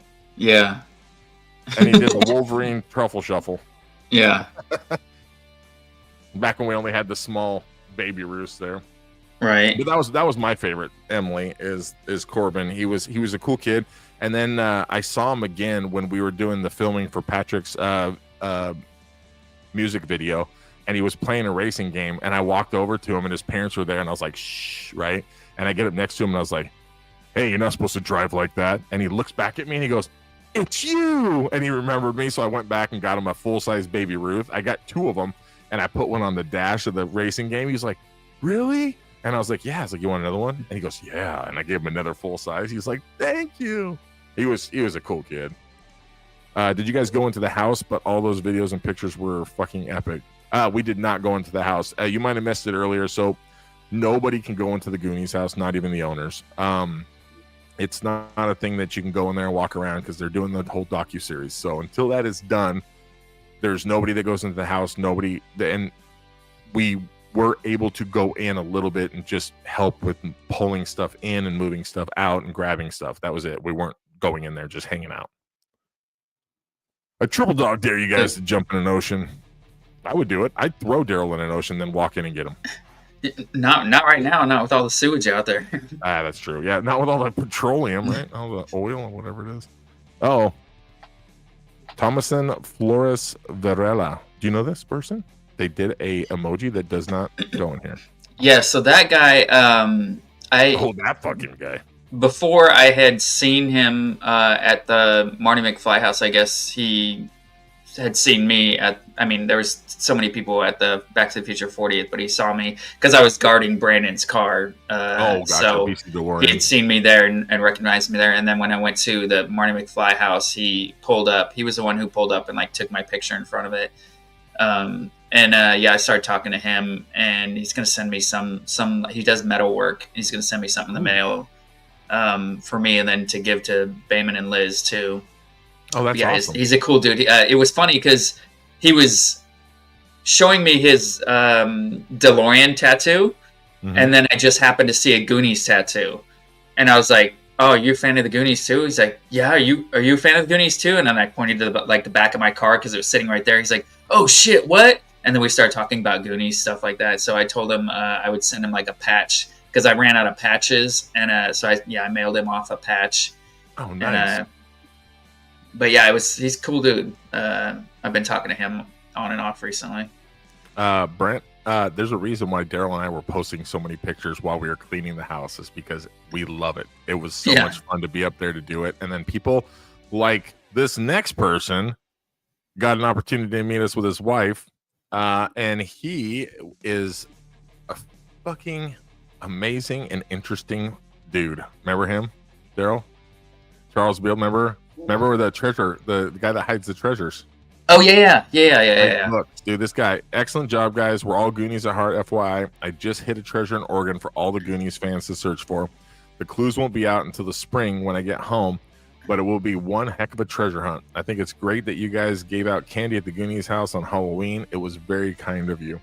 And we talked to that guy for a long time. We talked to him and his wife, and they literally, I want to say it was like $1 million that they've hid all over the United States, and it's like treasure hunting that you can go and you can find these treasures. They have clues. He puts things out and stuff like that. So we're gonna get with him. If he's gonna have something that's gonna be coming in spring, then we're gonna get these clues. And I mean, we're not talking like easy clues. We're talking like these are gonna take some time. And what he does for hiding is not looking down and finding a Goonies house coin. Yeah, it's a treasure hunt. Nonetheless, yeah. So it's going to be awesome. So, Mr. Beal, we will be getting with you, and maybe we'll have you on the show to explain a little bit about your treasure hunt, because I think that would be good. But and when your wife says it's time to go, you better get your ass out of here. She said that 4 times while we were all talking. And they're living a straight Goonie life right now, just adventuring. They have like no end in sight. They're just wandering around, and they're like, we don't know where we're going. Right? Like we have ideas of where we're going, and we're just gonna go until the money runs out. And that's awesome. We were cleaning the Goonies house, and they came up, and we just started chit chatting and talking with them, and yeah, it was awesome. It was so cool. It's cool to the people that you meet up there. That are from so many different walks of life and also different countries. It's cool. Yeah. Totally cool. I get that about not going inside. Yeah. Best meal you ate in Astoria, and where was yours? Oh well, we finally went to the Bow Picker. That was pretty good. I like that. That was good. I did do the chicken. I'm sorry, but the Fort George, the brewery. I mean, the Astoria brewery. Those chicken fingers when you got the fish and chips. I don't know what, but those chicken fingers were legit. I was like, these fries are good. The chicken fingers are good. Like everything is good about this. Yeah. But then again, Daryl and I didn't eat much. We didn't like go to like the Inferno or like any like real restaurant like sit. I mean, we don't have time for that shit. We don't have time to sit down and enjoy our food. Like we gotta grab and go. Baby Ruth, get the spiders. Get the spiders. Baby Ruth, pour soil down. Here we go. Yeah. Let's see, dude. I want to clean the house. I would do anything. Oh, Brent, you give me $1 million, I can make that work. Hey, you guys rock. Greetings from Tucson, Arizona. Yeah, he wanted to like a shout out at Halloween, but like, so when you send that stuff off, Bayman will probably give you a shout out. Most likely, when he gets presents, he gives people shout outs. So yeah, when that stuff comes through, like but You'll he's get not some. one for just randomly like giving people shout outs. You know what I mean? Like he's hard to contact a lot too, and he's just a very busy person. Hey, this one's for you. How's the weather in California right now?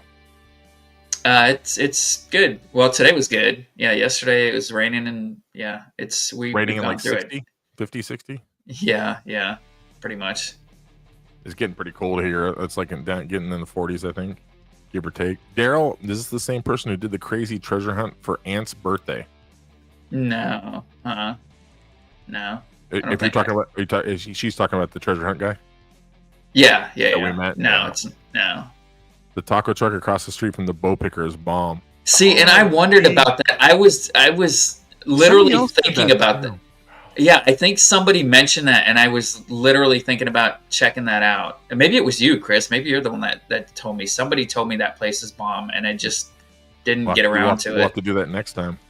Yeah. What's the worst well, I mean, job you had to do at the house? You know, the day that we were filming was the day I was going to go because Kara likes tacos too, and so I wanted to go there, but we didn't eat all goddamn day. Like they were like, okay, we're gonna go to here, and then like they said they were gonna take a lunch break before I think it was before the jail, and then I was like, okay, great, because I was starving, and then we just didn't eat, huh? We didn't do anything, did we? Did we eat anything? We didn't eat anything all damn day. We just ate that night. That was it. Yeah, we went. That was it. Pizza with everybody when we were done filming and stuff. No, I was starving, and I kept asking. I left half my pizza there. I was like asking Kara. I was like, "Do you want me to get like DoorDash or something? Are you hungry?" She's like, "No, I'm cool." And I'm like, "Well, I'm fucking starving, man." I was dying. I gotta eat, but I didn't. Oh, Emily said, "What was the worst job you had to do at the house?" We did so here's what there's no worse jobs working on the Goonies house. It's not like the worst job. I would say that the dirtiest job was that we went and got some topsoil and some, and I'm wearing my stupid white Converse. Like that was a bad idea. We had our gloves that were just trashed after we were done. I threw those in the back of your truck, by the way. They're still there. I didn't even touch them. They're friggin' I was like, I'll bang them off and wash them later. Yeah. But yeah, no, I would say we did that. We did some fence repair, getting spiders around the house, cleaning off, dusting the deck, getting rid of the leaves, just cleaning up, just kind of pulling some weeds here and there. I mean, it was just making it look presentable, making it look nice. They're not going to be coming back for a few months, I would guess, or give or take, right? So yeah, got to do what you can. What was this guy's name again? Which guy? Charles. Charles? Is that what you're talking about? Wait. Yeah, I think so. Charles Beal. Right here. Further up in the chat. Charles Beal. Emily says, Monica, let's see, come to Australia, 90 degrees and sunny. Yeah, but this is your guys' summertime, isn't it? Like, then when you get to winter, or your winter time, is when you're coming to our summertime for the 41st and the 40th. Chris said, I helped Sandy with the house. Nice. That's awesome. I mean, I bet you she appreciated the shit out of that, too. Yeah. 80 in the day, 60s at night here, Trace says. Down in Texas. Don't sleep on that taco truck. Me and Brad have to hit up a few times while we're in town. Yeah, I need to go there. Maybe that's what we do. Maybe that's what we do in February. Hit up that taco truck. That was going to be my goal the day we were filming, but we didn't eat. Well, hey, I don't know. We have 16 people. We dwindled down from the 29 that we had in here at one point. I do know that I invited Bayman to come onto the podcast, and he just now saw the comments, so you never know. He could jump back in any second. Never know. You guys are true Goonies. You're good people with big hearts. Thank you, John. I appreciate that, brother. And it was good to get a chance to hang out with you and for sure, stuff like that, man. Yeah, Daryl, it's so funny. I think it's hard for Daryl and I sometimes to think, like, we go down there, we're hanging out, like, let's get this house. Was John in Salem? He was like 2.5 hours away, right, or something like that. Yeah, I want to say, John, where are you located? Because you had a drive for you that night. No, it was like, Daryl, when you and I we go down the story, it's like, okay, we got these things we're gonna do. Okay, we got Bayman and Liz, whatever they ask, Goonies house comes first, right? Let's help Patrick, and we're going to get that stuff taken care of. Cool.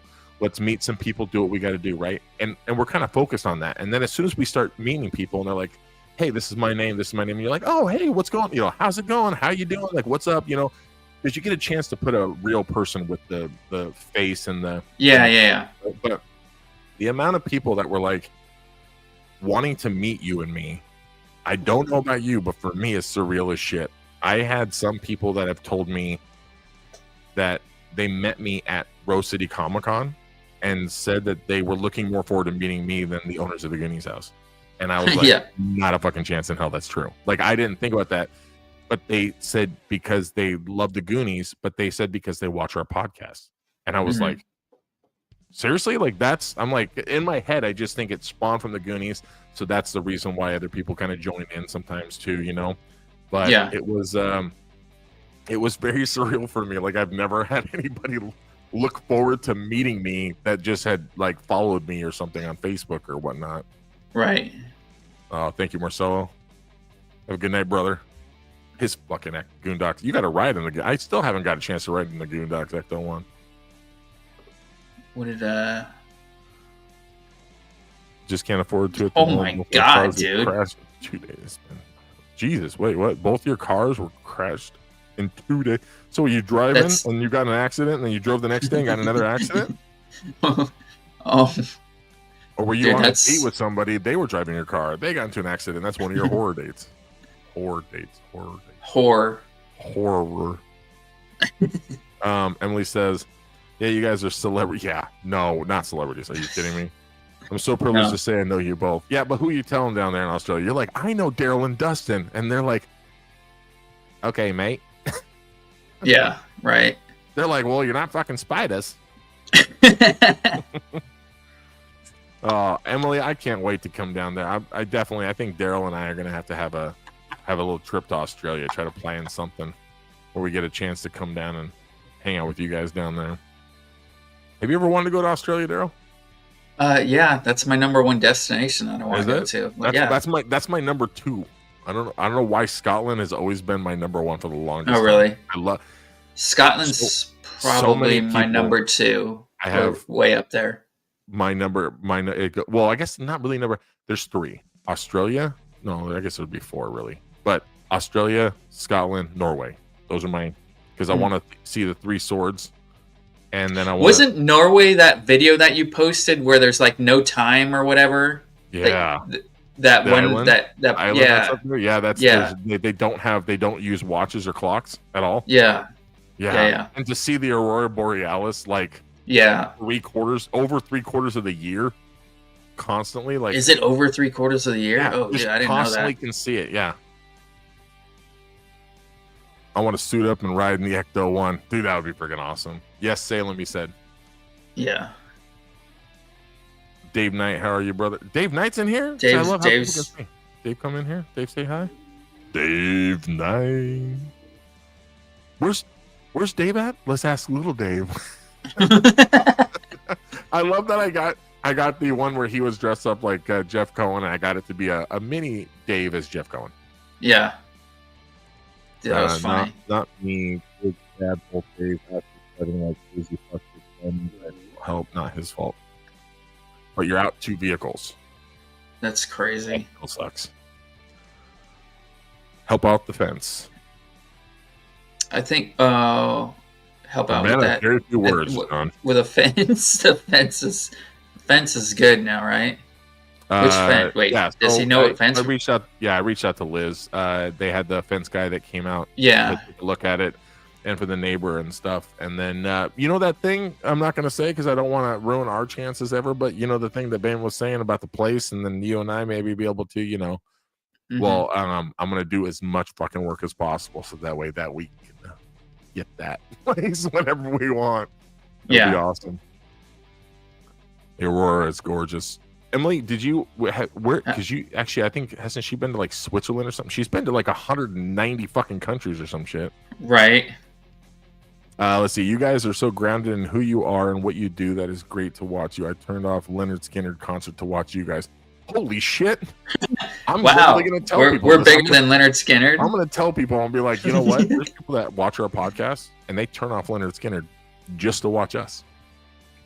Like, here's the thing. I love meeting new people, and the fact that I gave him my information to be able to come on through like Facebook, you know, to watch our podcast, because Daryl and I were talking about it, you know, and we're all sharing our stories and stuff. But to meet somebody and to be able to do that, I think is the most I get out of being a Goonie, right? And that idea that not only do you get to meet people, but you get to meet people that have a heart like you do, that feel the same way as you do, right? That have a passion about something like you guys, you know, like we all do.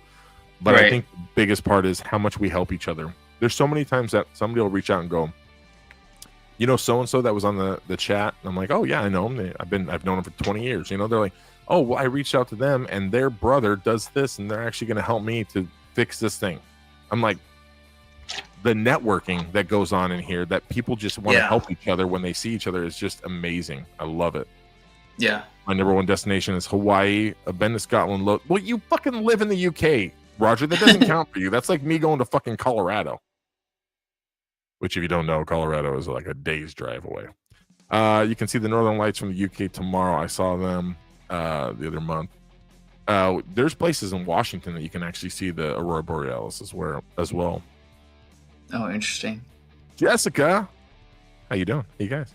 Hey, you goose. Yes. Hey, you goose. Guys, lol. Hawaii is 100. I've still yet to beat Hawaii. No, I haven't either. Yeah, I wish.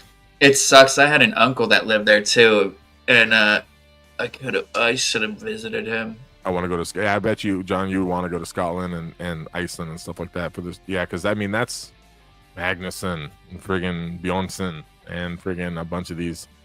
Bill Kemmeyer was actually one of my favorite strongmans, but yeah, that would be an amazing place for you to go. 45 countries, Aurora and northern Finland. We took 5 of our kids there for Christmas. It was incredible, and almost every night. That's so amazing. Finland's up there too, you know, Switzerland, Norway. Yeah. True that you guys are an amazing we are an amazing, and the community you both have built. Here's the thing. And amazing. I don't think we built the community. I think we just gave a platform for people to be a part of this, you know. Mm-hmm. Hey, wait a minute. I'm looking at the top. Somebody angry faced us. Fucking Keith, where are you at? Change that shit, Keith. Keith did that? He gave us an angry face. So somebody's been doing. Is it been Keith that's been doing that? Because I've noticed it before. Angry face, and I bet you I didn't know who it was. Let's see, Chris and Trace gave us the ha. A lot of people gave us the love, and a lot of people gave us the Facebook likes. Emily, I've seen it before, and I knew somebody was dicking around. Let's see. Emily gave us just a friggin' thumbs up. Emily, I tell you, thought we were better friends than that. You guys going to Astoria is me going to Scotland. Yeah, pretty much, right?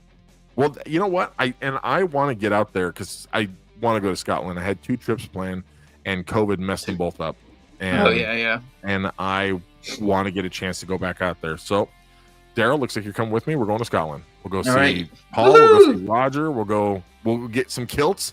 I'm gonna have to break out. Yeah, gonna have to break out a kilt. Learn how to fold the kilt. I keep watching it online, but there's a way to fold it, and then you lay down and wrap it, and to truly actually put on a kilt. I was like, oh, what? Yeah, I didn't know there was a whole process. It's a huge piece of cloth, and then what you do is you pull it together and you kind of pleat it up, and then there's a part where you have your belt down, and what you do is you lay down on it, and then you pull it around yourself, and then you do the belt, and when you stand up, it folds and falls. And then that way you could pull up one side over your shoulder and tuck it in the back. Like there's a whole way around doing it. What the hell? And I had no idea. That'd be kind of a fun thing to do. Yeah. And I want to stay in a castle. That's the thing. Chris Copley, I'm good, brother. How are you? Dave is still in here. Dave, I know Heather's sleeping. It's way past her bedtime. Just joking. She goes to bed at 9. How do I know that about Dave's wife? Because I do. You know, we get Aurora here in Australia too, just the southern version. No, I'm not talking to you, Emily. You only gave us a thumbs up, and you didn't give us a love. Oh, and now Roger gave us the laugh. Jeez, now we got Roger changed his to a laugh. I tell you guys, you have to throw the K-Burns guy. Yeah, I want to do that. Ooh. I want to do that. I used to do that as a kid all the damn time. I used to throw friggin' big ass fucking logs. My dad and I would cut down trees and I'd trim them up, and I'd be running out there with it on my shoulder and friggin' launch it and stuff. My dad'd be like, "Where'd you learn how to do that?" And I'm like, "I was watching the strongman competition from 1987. They do this in Scotland." I hope you all had a marvelous day. I have a Zoom meeting with the realtor in 15 minutes. Monica says, "Wow, that's crazy. But if my family had stayed in Norway or Sweden, I'd probably be well-traveled. Europe, as country's so small, the U.S. is so spread out, so it's traveling far. Same country, but isn't." Am I reading this report? Broken up a bit, like 4 colonies or something. She's giving us a lot of information right there. Yeah, Australia. Do they not have? I always just thought it was Australia and a bunch of cities. They had little segments. I got that there was just like districts or something like that. I didn't know. Yeah, if it was like, I think so. I think it's districts. I think that's how other countries do it. They do districts. Yeah. Right. I think so. Fuck, I don't know. I've never been to another country except for Cabo. Neither have I. I was on a fucking work trip for my ex, and that was funny though. They're like, "Okay, does everybody want to get in the water?" And I'm on a friggin' like this yacht that her company had rented, and we're out in the friggin' water, right? And everybody's drinking, having a good time. And I'm never had swam in the ocean. Live in Washington. I've waded up to my waist. Never swam in the ocean ever. And so I'm there, and I'm on the boat, and they go, "Okay, let's go get in the water." I fucking throw off my shirt, fucking run, jump, dive right into the water. The guy's like, hey, I need you to come back to the boat. You can't do that. We got to get life preserver. And I'm like thinking, not life preservers like the best. They never fit me for one. Then it's open. Then I just float all funny because I'm big. So then I was like, okay, can you throw it in? And I can grab. So he threw it in. And then I'm like paddling and pushing it further out so I could keep swimming in the fucking ocean more. I'm like, I grab it and I'm like, let me get this on. I pull it down and all of a sudden I'm like, oh shit. And I throw it up in the air. And I'm like, what the hell? And I go swimming out. The guy's like looking at me like, I know what you're doing, but I can't do anything. Yeah, that was my swim in the ocean experience. But dude, I friggin' want to go back to Astoria. I've had so many people that message me. They're like, what do you miss? You know, how often do you go down there? I'm like, not enough. Like, I need to be down there for my health a lot more. Yeah. A lot more. Yeah, I hate how close you are, son of a bitch. I know, right? I know that is a little bit easier. I know. I know you drive up, right? And it's 13 hours, you said? It just depends on which way I go. Okay. It's if you like were to drive max straight there, it's like 10 and a half. Okay. If you were I drove straight there, yeah. How close are you to an airport? I'm not far from an airport. Okay. Like, because I wonder, I mean, I know gas isn't a big thing because you probably fill up, what, twice for the trip? Or yeah. Right? Yeah. Let's see.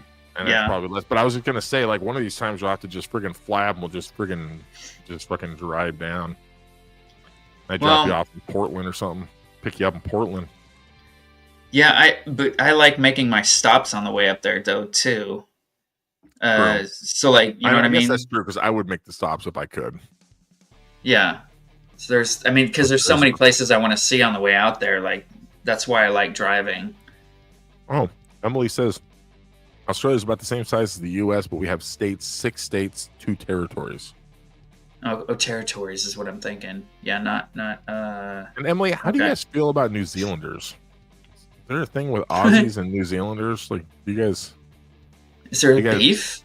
I don't know. I just was curious as to, you know, because New Zealand is not Australia, right? So, but still kind of the only thing there next to Australia. I don't know. I was just curious. I don't know. Maybe even I don't know. I don't want to bring up a sore subject. Gambar toss is a lot of fun. Yes, I'd love to do that. So John, how tall are you, John? I think he weighs maybe roughly right around the same. I think he said he was 340. Did he? Was it 30? I think.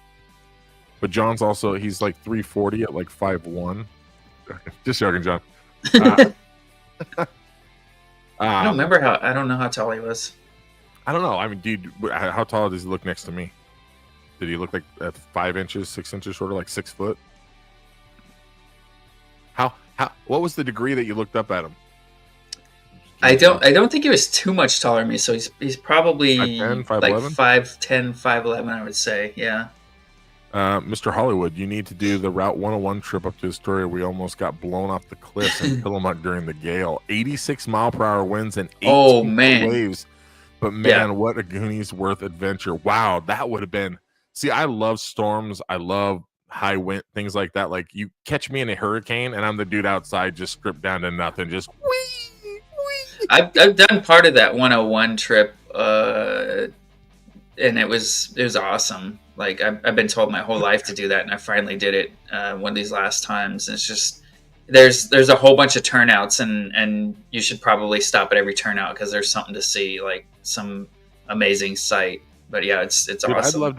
I'd love to have like Tori or something come down to like Astoria, you know, like during something. I'd love to just fly down to you and then just make the trip, just drive up with you. That'd be so freaking fun. Yeah, especially because I've never been to the Blockbuster. Yeah, some people love New Zealand and others don't. I'm in the hole. We are very lonely down here, so New Zealand is virtually Australia in my opinion. Plus, Sam Neill is totally Australian in my eyes. I love Sam Neill. Sam Neill is one of my favorite actors, and he did an amazing job in the series The Tudors with Jonathan Rhys-Meyers and the life of Henry VIII. He was great. I mean, I know Jurassic Park, but just saying, though, Sam Neill in that was great. I'll probably get mistaken as a hippo if I got caught swimming. You said earlier, hey, Mark, at the house for Halloween. Was Mark Marshall there? No, Mark wasn't there. Mark had messaged me saying, hey, can you give my love to everybody there at the house? Tell Bayman I said hi and stuff like that, and had messaged me. So I messaged him back and asked if I could get him on, if he would come on a messenger chat. And so then Daryl and Bayman and myself did a little messenger chat with him. And then behind us, Dallas was jumping around, peeking, as pirates do. And but it was amazing. It was fun to get a chance to talk to him for like 15 minutes and just to kind of see, you know, how he was doing. And he was doing good. And he messaged me on the 1st, and he was doing good still. If you even need a free room between home and Astoria, I have a place for you in Bend area out in the country where you can feed the deers. Is this like a Misery thing? It's just, that's what came to my head too. Kelly, where's this place in Bend where you feed deers? I don't. A free room. It's literally just a room by itself, nothing else. Just a room, just a bedroom. Yeah, I'm gonna end up chained to a radiator and have to saw my foot off like in Saw now. All right.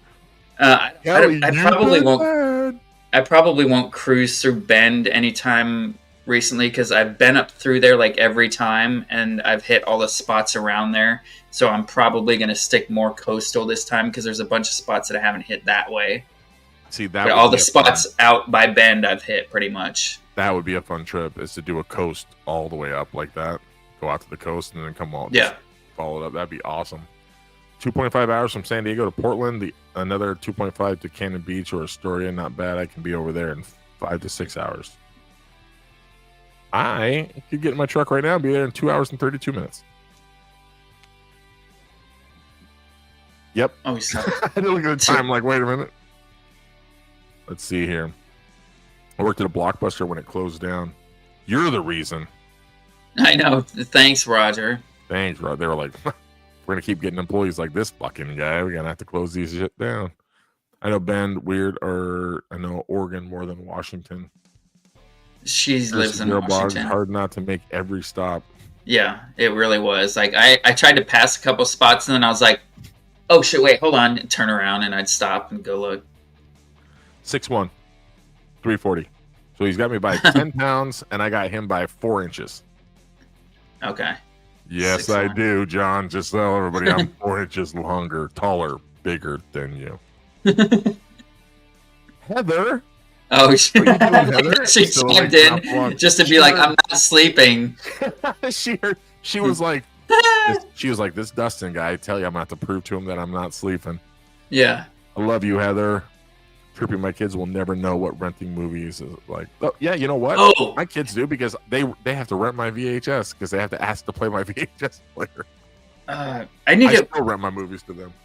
I think I need to get with everybody or that was at the dinner and see. I swear somebody took a picture, but we didn't take a dinner picture. Like we didn't take a picture of all of us at the table that night. Dinner picture? Somebody took a picture. I don't remember. Maybe it was Patrick's wife or it was Heather. One of those two, I think, took a picture. I just caught it out of the corner of my eye. But yeah, I want that picture. I want a picture of all of us. Let's see here. Hold on. Yep, Emily Wright still has a thumbs up. So Emily, I'm gonna say your comments like this. Emily Wright says, Heather Knight. Hi Heather. Wavy emoji. So she changes the thumbs up to a love. Sledgehammer to the kneecaps.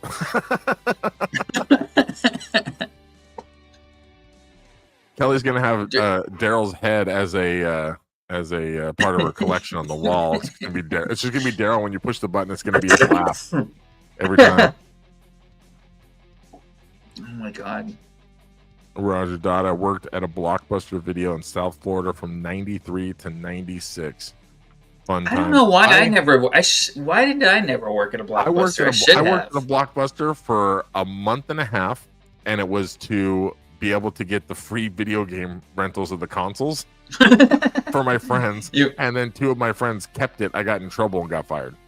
Oh shoot! They never returned it, but I apparently checked it out wrong. So nobody knew that they actually rented it. So then they just kept it. So I got in trouble and got fired. Oh. And they kept the Super Nintendos. Yeah. Oh, the whole Super Nintendos? It was the whole thing. It was like 3 games. It was like the whole system. It was a system rental, Blockbuster. They did it a video rental as well. I forgot you could do that. Yeah. Right? All the way up to 64s, I think they did. You damn right you love me, Heather. Best hugger next to me. Just saying. Heather says, Emily. Hi, Emily. And Emily says, Roger Dodge Don. I worked at a civic video all through med school with Rebel Wilson. With Rebel Wilson? Yeah, she worked with Rebel Wilson. Isn't Rebel Wilson? Wait. I keep highlighting Emily. I keep highlighting the thumbs up with Emily's name on the thumbs up. Who else we got in there? We got David is in there. Let's see. We got Judith just gave us the thumbs up. What? Don't get hearts from these people. We got 4 more down there. I can't see. Let's see. But no, yeah. So yeah, Emily worked. She worked at a civic video through med school with Rebel Wilson. Rebel Wilson. Have you seen her transformation? She's like kind of skinny now. Yeah, she's like kind of skinny, right? Like creepy skinny, right? Like I didn't mean to make. Well, no, not creepy skinny, but not she's creepy, but like creepy. Like she doesn't look like she looked. I think she was beautiful. Like obviously, yeah, she had. Yeah, you want to gain some weight, but she got to a point to where like her face didn't look right. Yeah. Kind of like really weirdly skinny. Yeah. My first job was working in a cinema, best job ever. Then worked at a Blockbuster. We got 10 free rentals a week. Hell yeah. I worked, I was a video game tester at Nintendo. Oh, really? As a job? Yeah, it's a job because we have Nintendo up here. We have Nintendo, Google, Amazon, Microsoft, Starbucks, Boeing. Like, people are like, is it hard to get a job in Seattle? Not if you want to work. Yeah, right. You want to work Did you see John's comment? Which one? Where's it? Right there. Oh, yeah, you have the 4 inches, but I have the girth.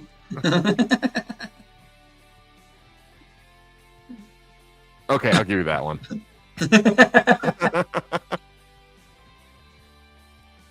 Now here's the sad thing, though. You might have the girth, but if I only have 5 inches, that makes you coming in like a can of tuna. Did we ever figure out if Harding and that stuff? I gotta look into that. If that does anything for the podcast. Head off here.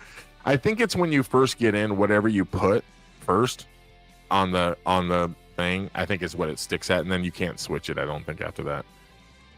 Oh, maybe you can. Hold on. Keith is the only one that's angry. We had 2. So I guess you can. Oh, really? I don't know. Emily's been I like that. I've been love harding my head off here. I worked in an American video store in Germany in '89 and then a Hollywood video in the early 90s. Hollywood video.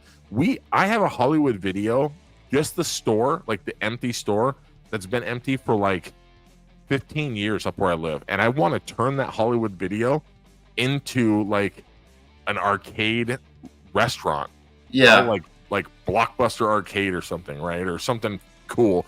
And but just the building itself is kind of cool because of the way it's shaped, like the old Hollywood videos are, you know.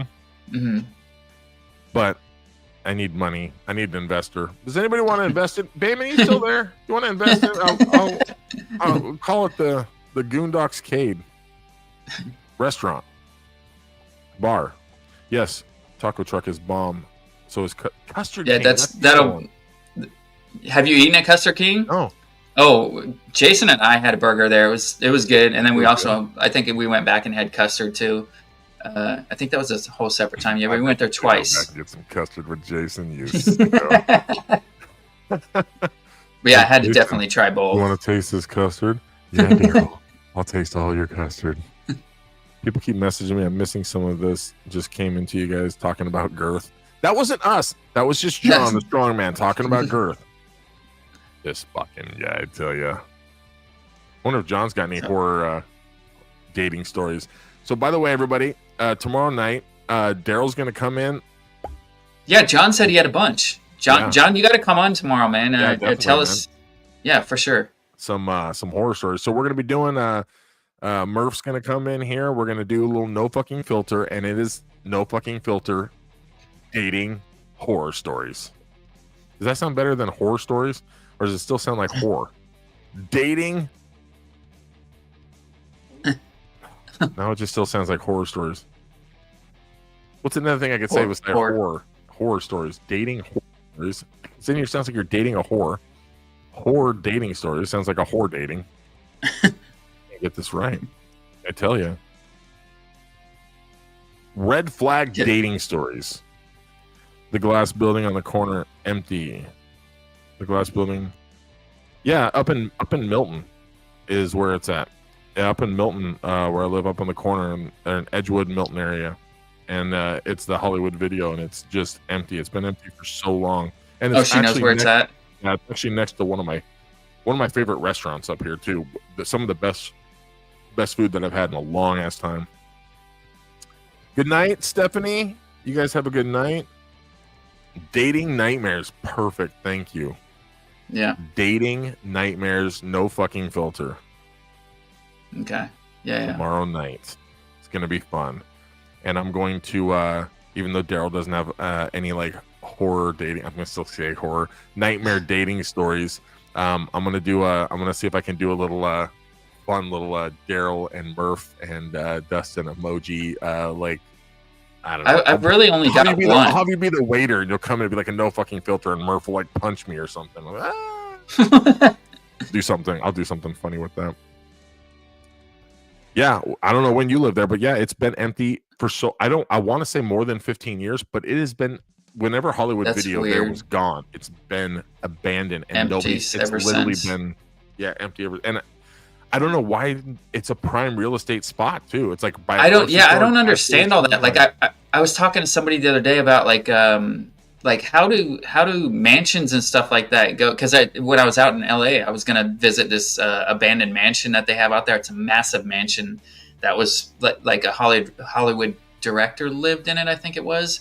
But it's like, how does that stuff go abandoned and just not used? You know what I mean? Like, there's got to be some money in it somewhere. Like, I don't know how they just let that stuff go. And I don't get even if something gets like closed down, the business is closed or whatever, there's still that little piece I get like for the city, it doesn't have to be anything big, but it could be something. Holy shit, what do we got in here?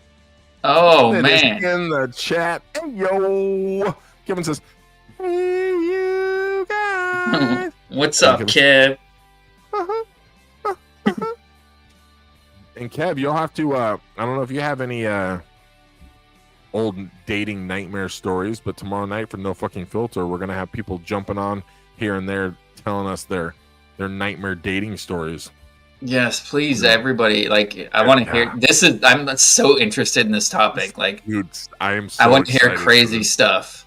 I actually thought about it too when I first said it to Murph. I think it was like 2 days ago, and she was like, "Yes, I'm so in." And right when she did that, I was kind of like, "I am excited about this. Like, this sounds fun, right?" And not only to hear the stories, but like, I have so many. Like, I thought about writing just kind of a funny. It was like a dad bod dating book. you know, for the Yeah. guys that are just looking for their next wife or whatever it was. And I started writing down some of my dates that I had, like bad ones. Dude, I was into like the 30s, and I was like, I could talk about each one of these topics of these girls, and I remember their faces. Some of them I'm still friends with. I should bring on some of the girls that are on my Facebook that were friends. I probably have 25 to 30 women that are on my Facebook as friends that I have like gone on a date with, or like met up and it just didn't work out. Like you just become friends. Like it just doesn't, you know. And they're not, those ones aren't the nightmares, but because if they were, I would not be friends with them on Facebook, right? Right. But to just get their perspective, I guess, on things, you know, like, you know, get an idea from other people. Yeah. It's hard to get in and out of. That's what she said. Oh, Roger, same. I worked at a General Cinema Theater for 1993. One of the most fun jobs ever. I would see. That's the one place I didn't work, was a theater. I would have loved to work at a theater. What time is got performing strongman show tomorrow? It'll be the same. Start at 5:30, and our shows for the No Fucking probably go until 10:30. They've ranged from 3.5 hours to 5 hours and 15 minutes is our longest one, and that was probably our highest participation one that we had. It was Daryl, Murph, myself. We brought people on and stuff too, but I could not believe it went that long. Yeah, I know. I normally would, but it's my 20th anniversary. Well, even better. You guys come on, Kevin. Perfect time to talk about exes. Maybe both your guys' nightmare dating story was actually each other. And you got the 20. Yeah. Wouldn't that be funny? That'd be hilarious. That black book was tossed 20 years ago. Oh, but it lives rent-free up here. Right. Man, you're a stud. I married my first real girlfriend and been married almost 50 years. I managed theater in the 70s.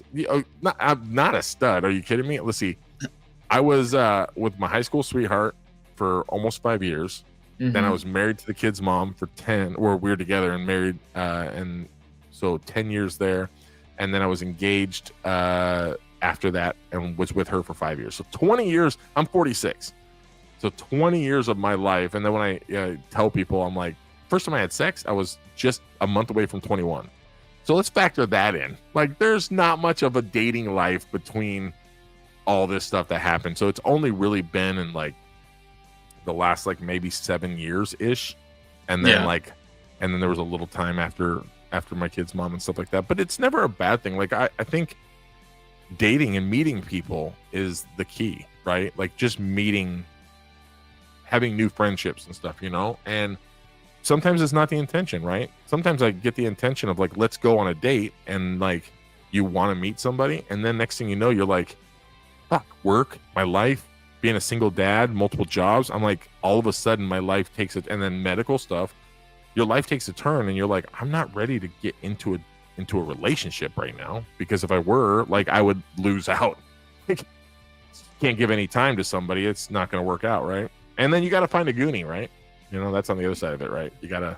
Yeah. I didn't really put that in perspective until the 40th, and then realized that will definitely be the front runner on somebody that I would be with. They got to at least want to be a Goonie, or they are a Goonie, or they've at least seen the Goonies. You know how many people I've met where they're like, oh, I watched that, I think, once when I was a kid. I haven't seen it maybe since. I'm not even sure if I have seen it. And I'm like, it was great to talk to you.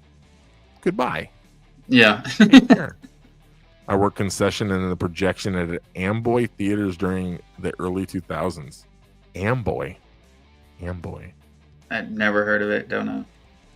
Neither have I.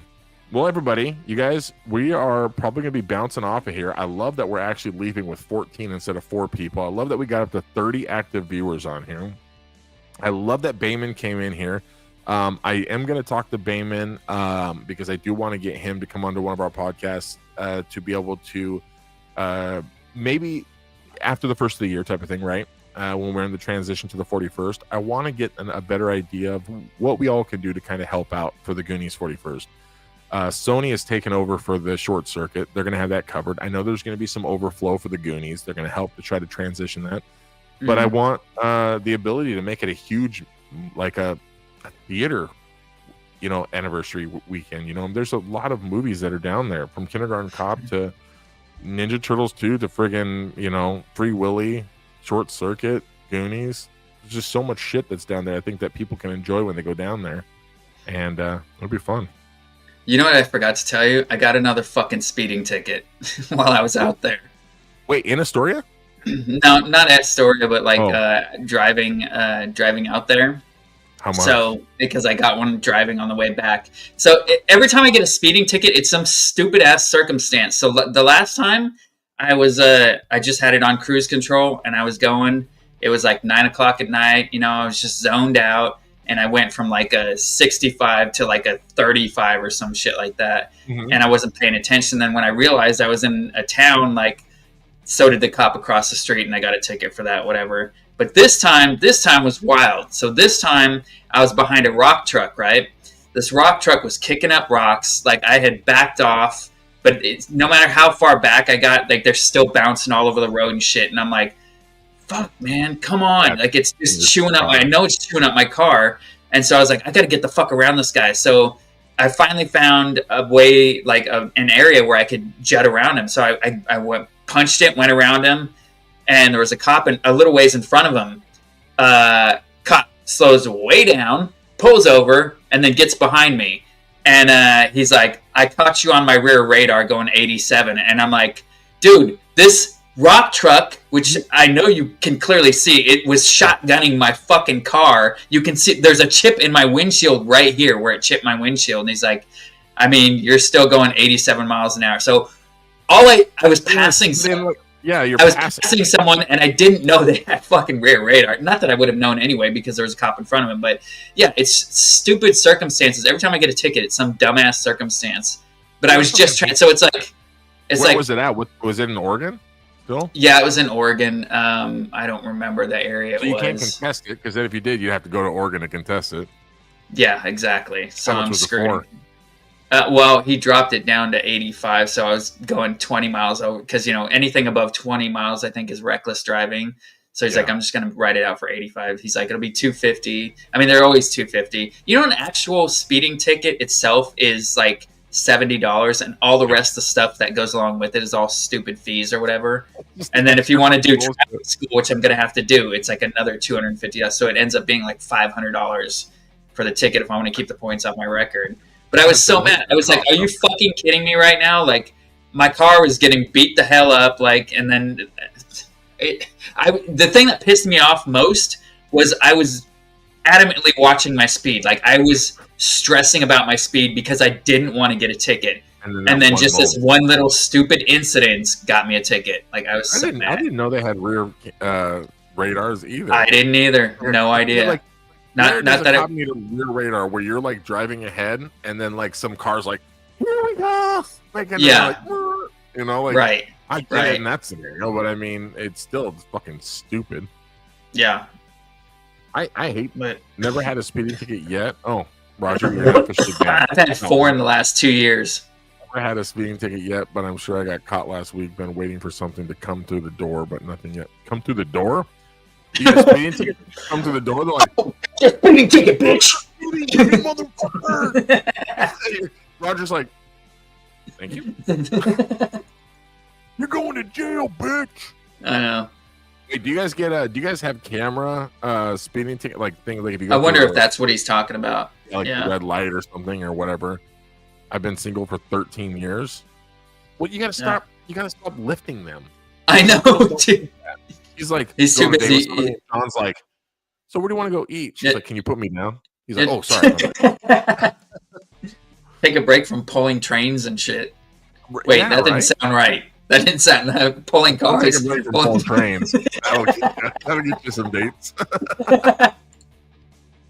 Well, John, you're gonna have to come on and tell us. If you got a minute at some point. Yeah, come on and tell us some stuff tomorrow night. Yeah, I know you got your strongman stuff. And anybody else that's in here now knew some people heard us talking earlier, but if you got any kind of nightmare dating scenarios, we're going to talk about some stuff tomorrow. Murph has a few. I got a few too many. And we'll figure it out. Should be fun. What is that? Is that your ticket? Yes. Is it really? Yeah, that's my ticket. Uniform citation and complaint. What? What do you complain about you? Did he be like, "You're too cute. You're gonna get $50 extra"?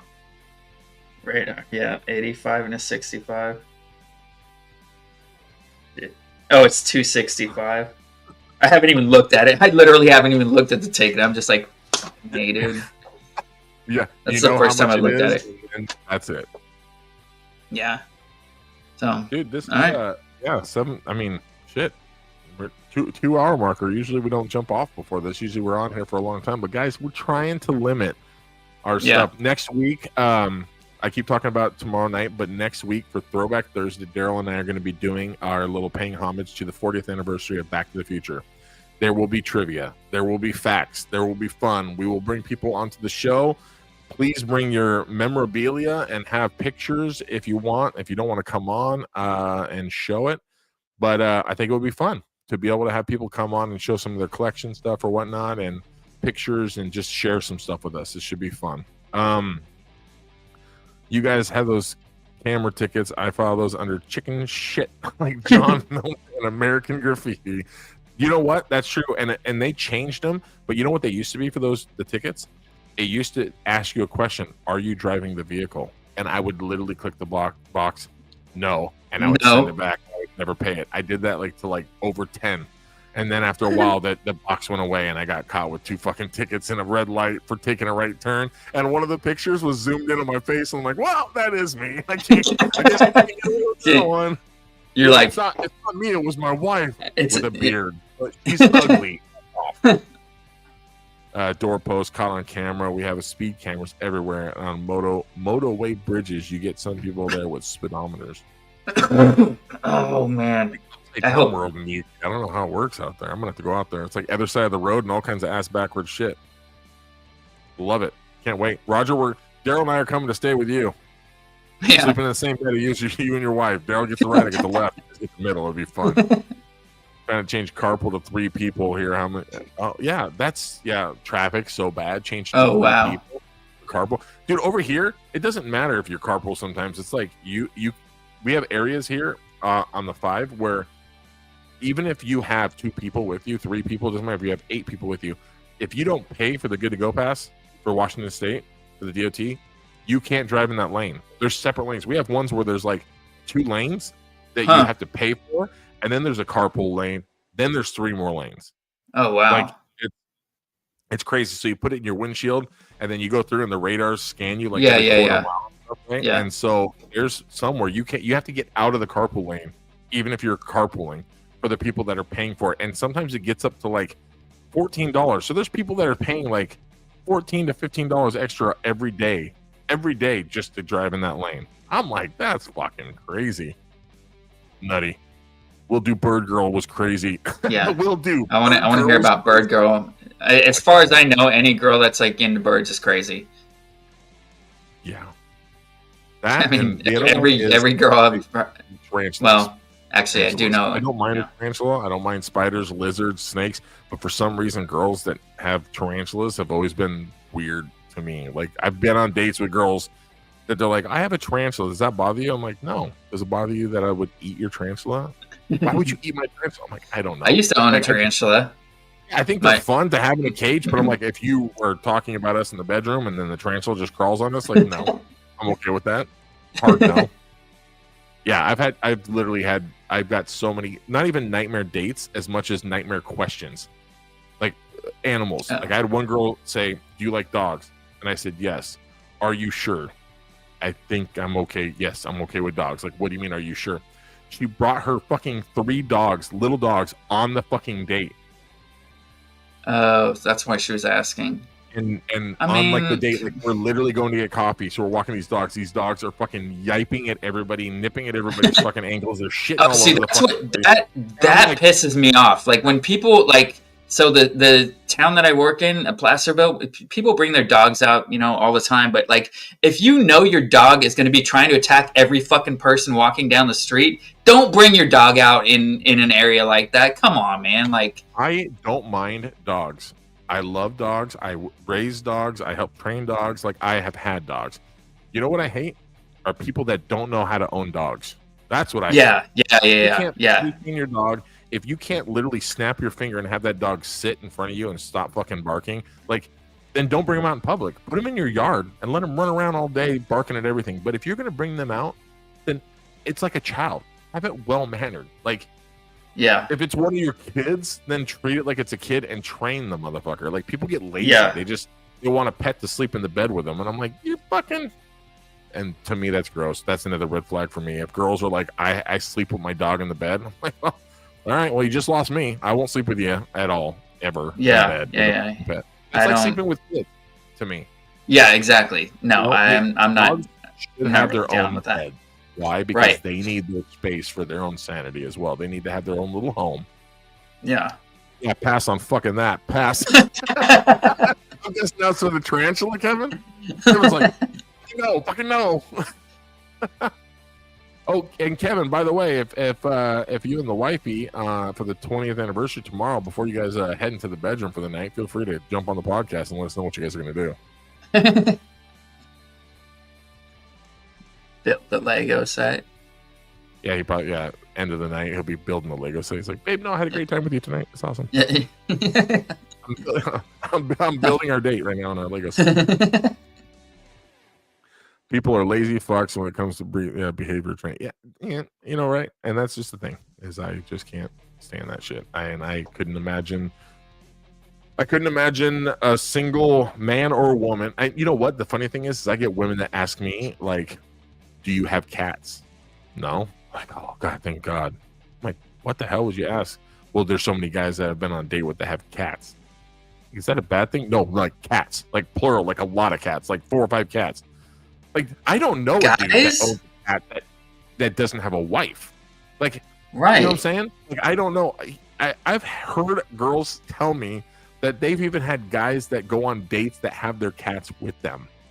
Like, I'm like, you know what's funny is you ever seen people walking their cats like on a leash? I've seen it a couple times. That shit is fucking funny. It like really like is ridiculous. Cats like, I get the fuck out of here. I don't know what this thing's on my back. Right. Yeah, there it is, Kevin. We can end the show on that. I'm on bag 8 now. He's on the 8 bagger of the Goonies Lego ship, ladies and gentlemen. It's been a good show tonight. I liked it. We did a good recap. Had some fun. For next week, we'll do the trivia and have some fun. Do some more points. I'll put together a little package for next week. I'll show it on the show, and I'll be like, after the trivia, I'll be like, here's how many points everybody has. Here's what you accumulated tonight. We'll do a giveaway. If anybody wants to throw in their points for that, then awesome. But if everybody is still complacent on winning a Goonies challenge or house coin or whatever, then we can just do that. And maybe I'll just do some small giveaways for free, and we'll just keep that towards the Goonies house coin. All right, guys. Yeah. Gotta put the kiddo to bed. Don't talk about your wife like that. Have a good night, Chris, and have a good night, everybody else. Kevin, have fun on bag 8. And Daryl, you have a good day at work tomorrow, brother. I won't. By the way, despite some of our back and forth in the text messaging, I am happy for you. It's just we'll see. In my pocket for right now. I'm just looking at it every now and then. I'm like, okay, we're still good. Still good. Just saying. I still am pushing for my plan of having twins that we find. Just saying, one taller twin and one shorter twin. Not turtle. You can have the tall one. Anyway, everybody, you guys have a great night, and we'll catch you guys on tomorrow. Yep. Bye-bye.